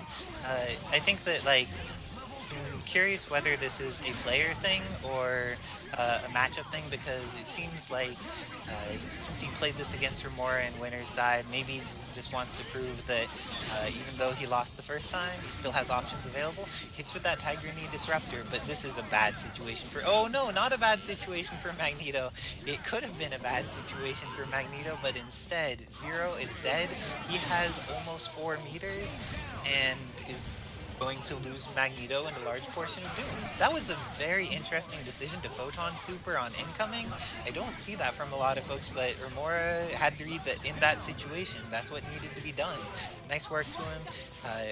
Phoenix, I don't think he kills fast enough to avoid Dark, and went for the TAC, but Jibrill knew what was coming, had it ready, and is able to catch Doom out of spending meter. That means 1 less swords available to lock her down when she pops, if Romora even has a chance to make that start. But instead, things are just fine for Jibrill, and Romora is going to lose this first game. Jibrill going up 1-0. As a reminder, Romora is in the winner's side of the bracket, Jibrill is in the loser's, so Jibrill will need to reset and win another set if he wants to win.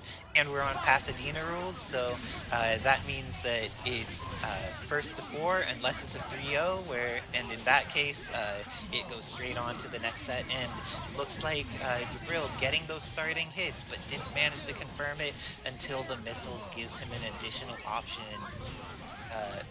With this hit, I would invest the meter to kill Zero. It's worth it to gets the reset instead. Okay.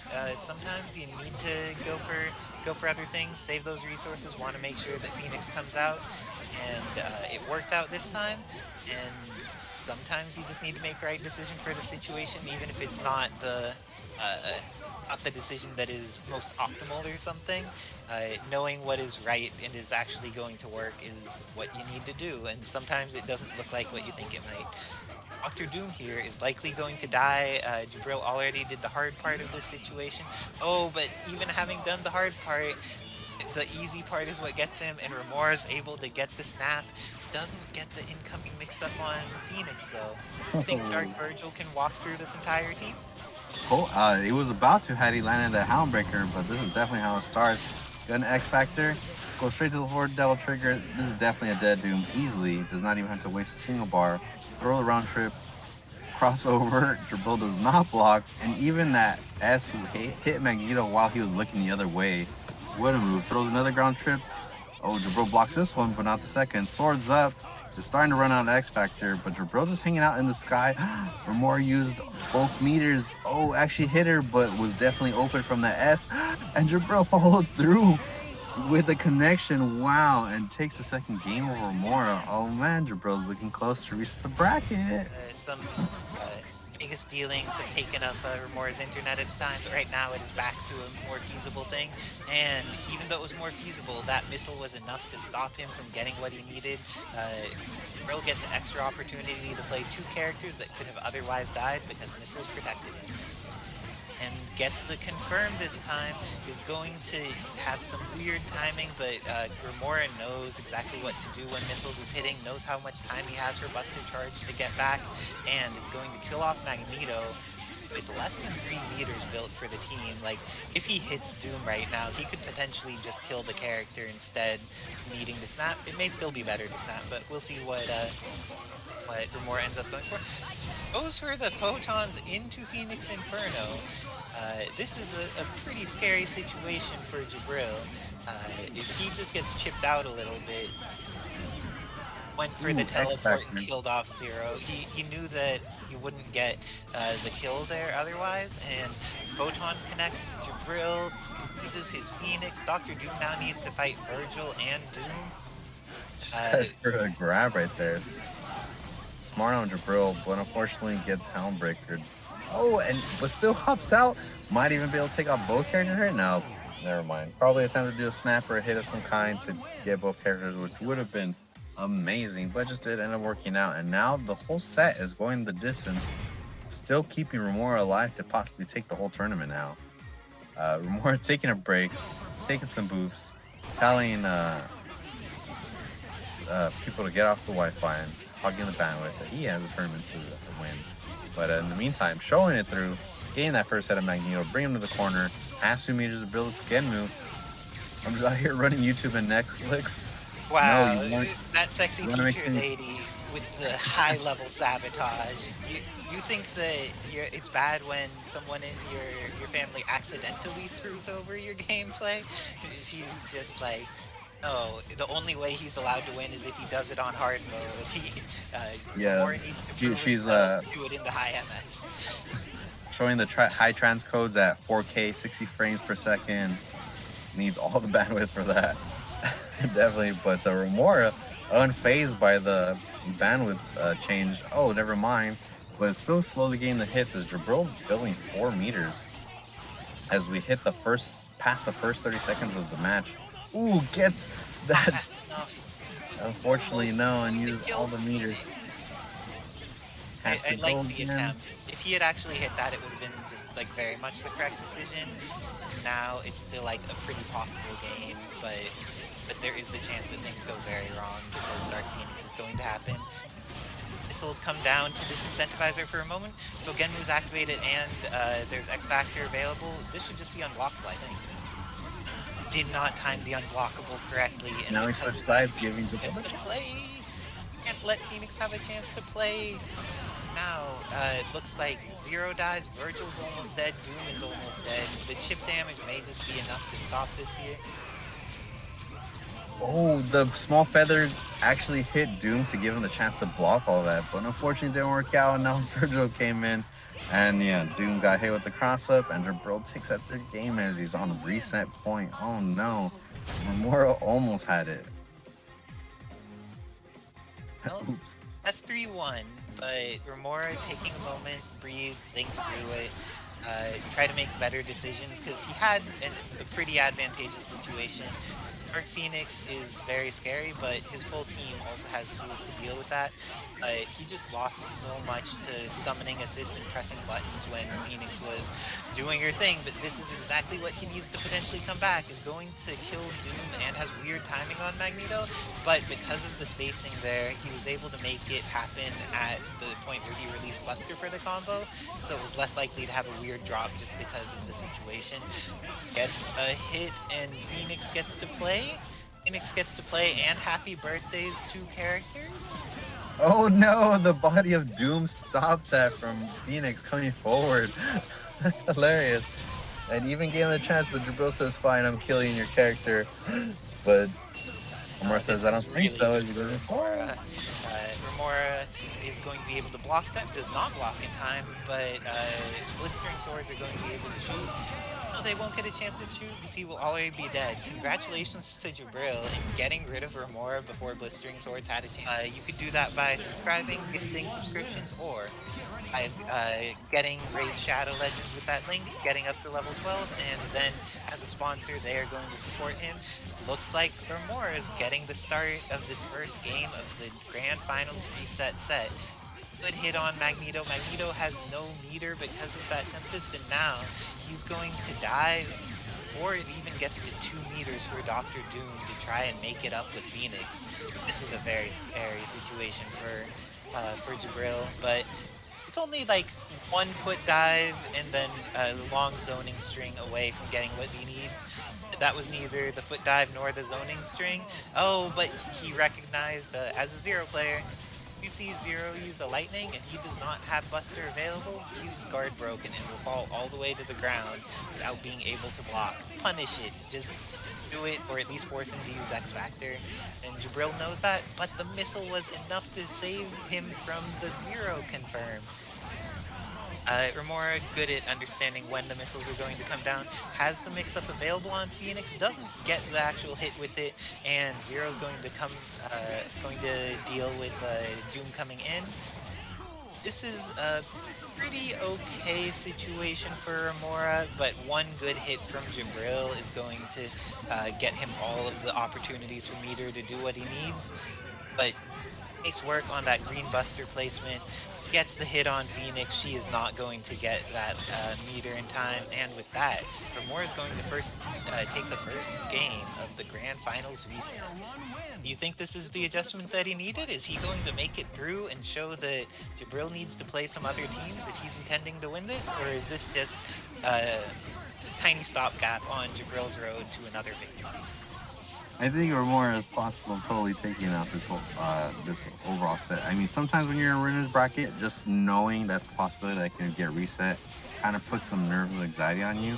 But now that it's just the final, it could it might have really locked in for Romora that, okay, now for sure I can like go all out and not have to worry about another set happening and wasting all my mental. But in the meantime, Jibrill trying to use all his mental to get this infinite and kill the Zero, but does not pick up, unfortunately. Oh, Magneto and Doom almost got hit, and giving them more chance. Romora is not letting it slip by, trying to get this Jean. Oh, but she comes with the Air S. It's gonna hit Doom for sure. Almost kill Zero, but it doesn't work out. Jibrill supers again, gonna super jump over it. Is it gonna hit? Possibly?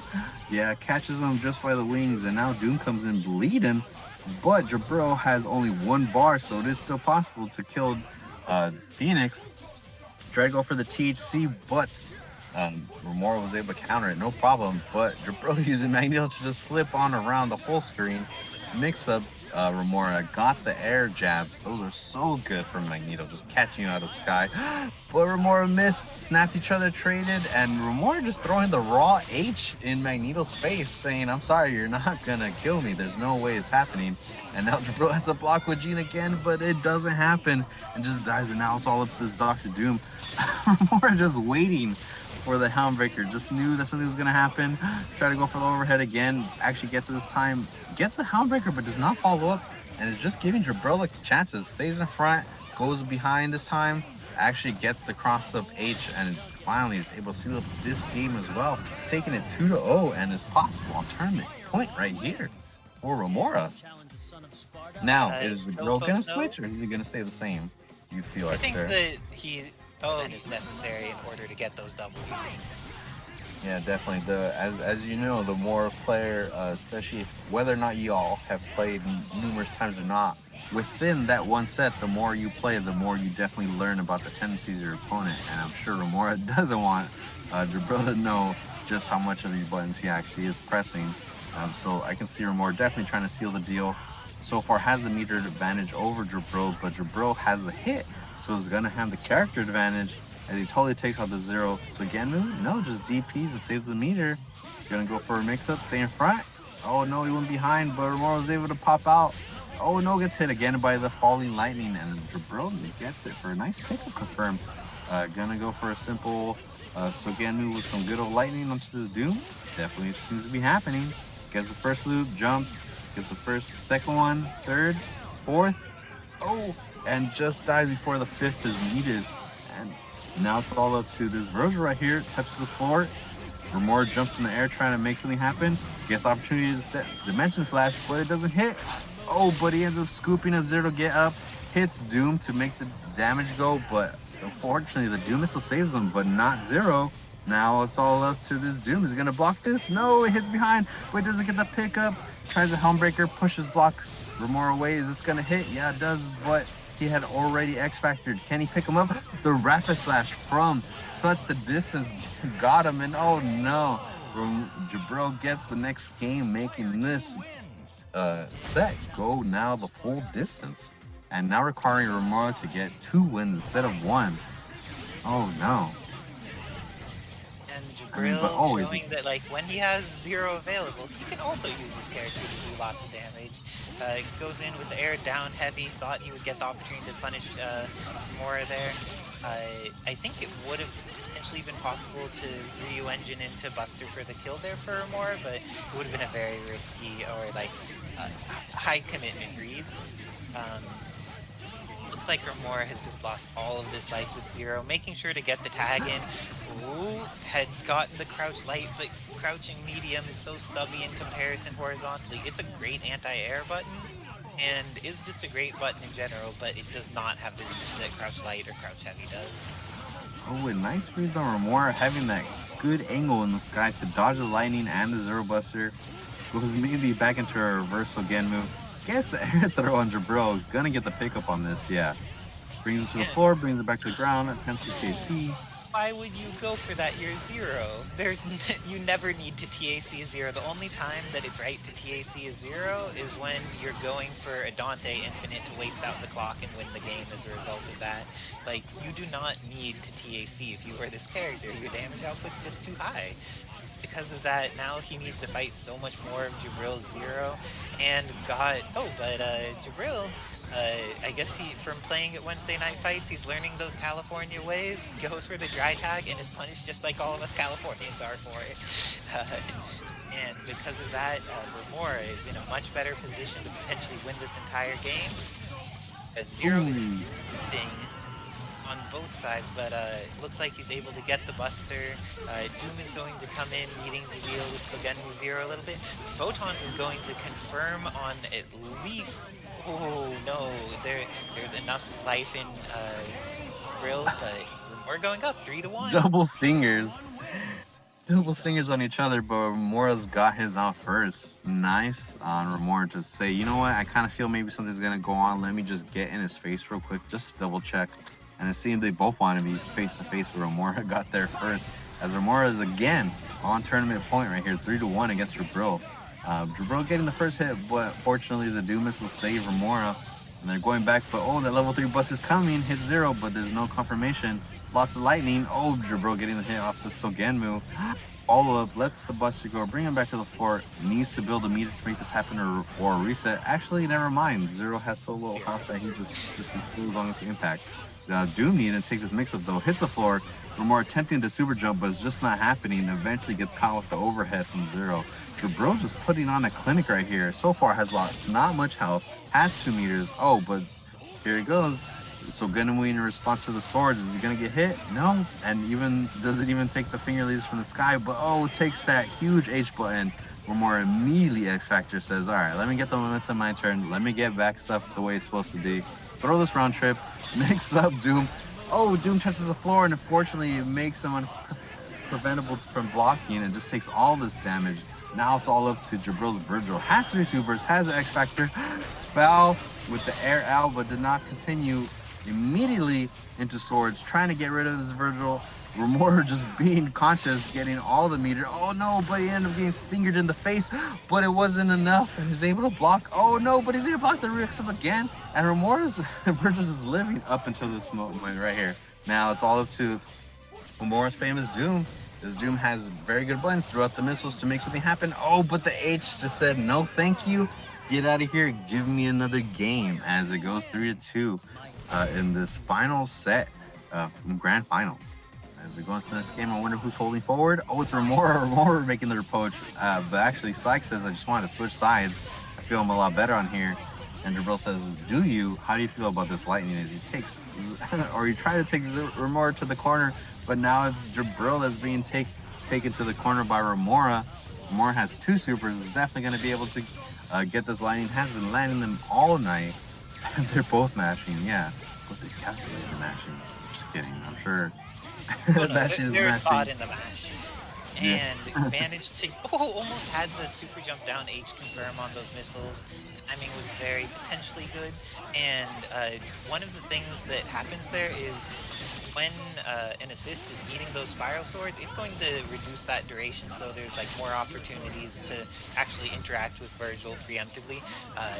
Romora there went for Sogenmu air dash back down H when he was cornered, because if Jibrill had done either heavy teleport or any of the teleports, it would have been a punish on that. And because of Sogenmu there was the opportunity to, missiles weren't coming down, get the kill, but missiles were coming down, and now Jibrill has the pressure, has the hit on Doom, decides to invest the X Factor, knows that he's going to have an incoming mix-up with Dark Vergil available, throws the round trip, and pashes and dashes back. This is likely the end of Romora's Vergil, and Jibrill ties it up 3-3 in the reset grand finals set.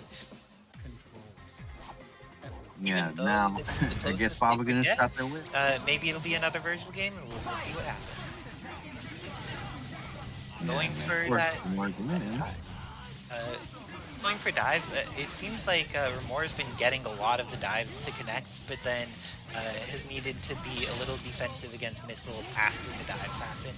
Oh, before missiles could come out, gets the hit, is able to maintain the happy birthday for a little while, but then this is looking scary for Romora, but Romora also has tons of meter available, and even if Doom is in a threatened space, there is the potential for Jibrill to just die out of nowhere, so very scary. Oh, went for the command dash, but it did not give him the opportunity to actually avoid the missiles fully.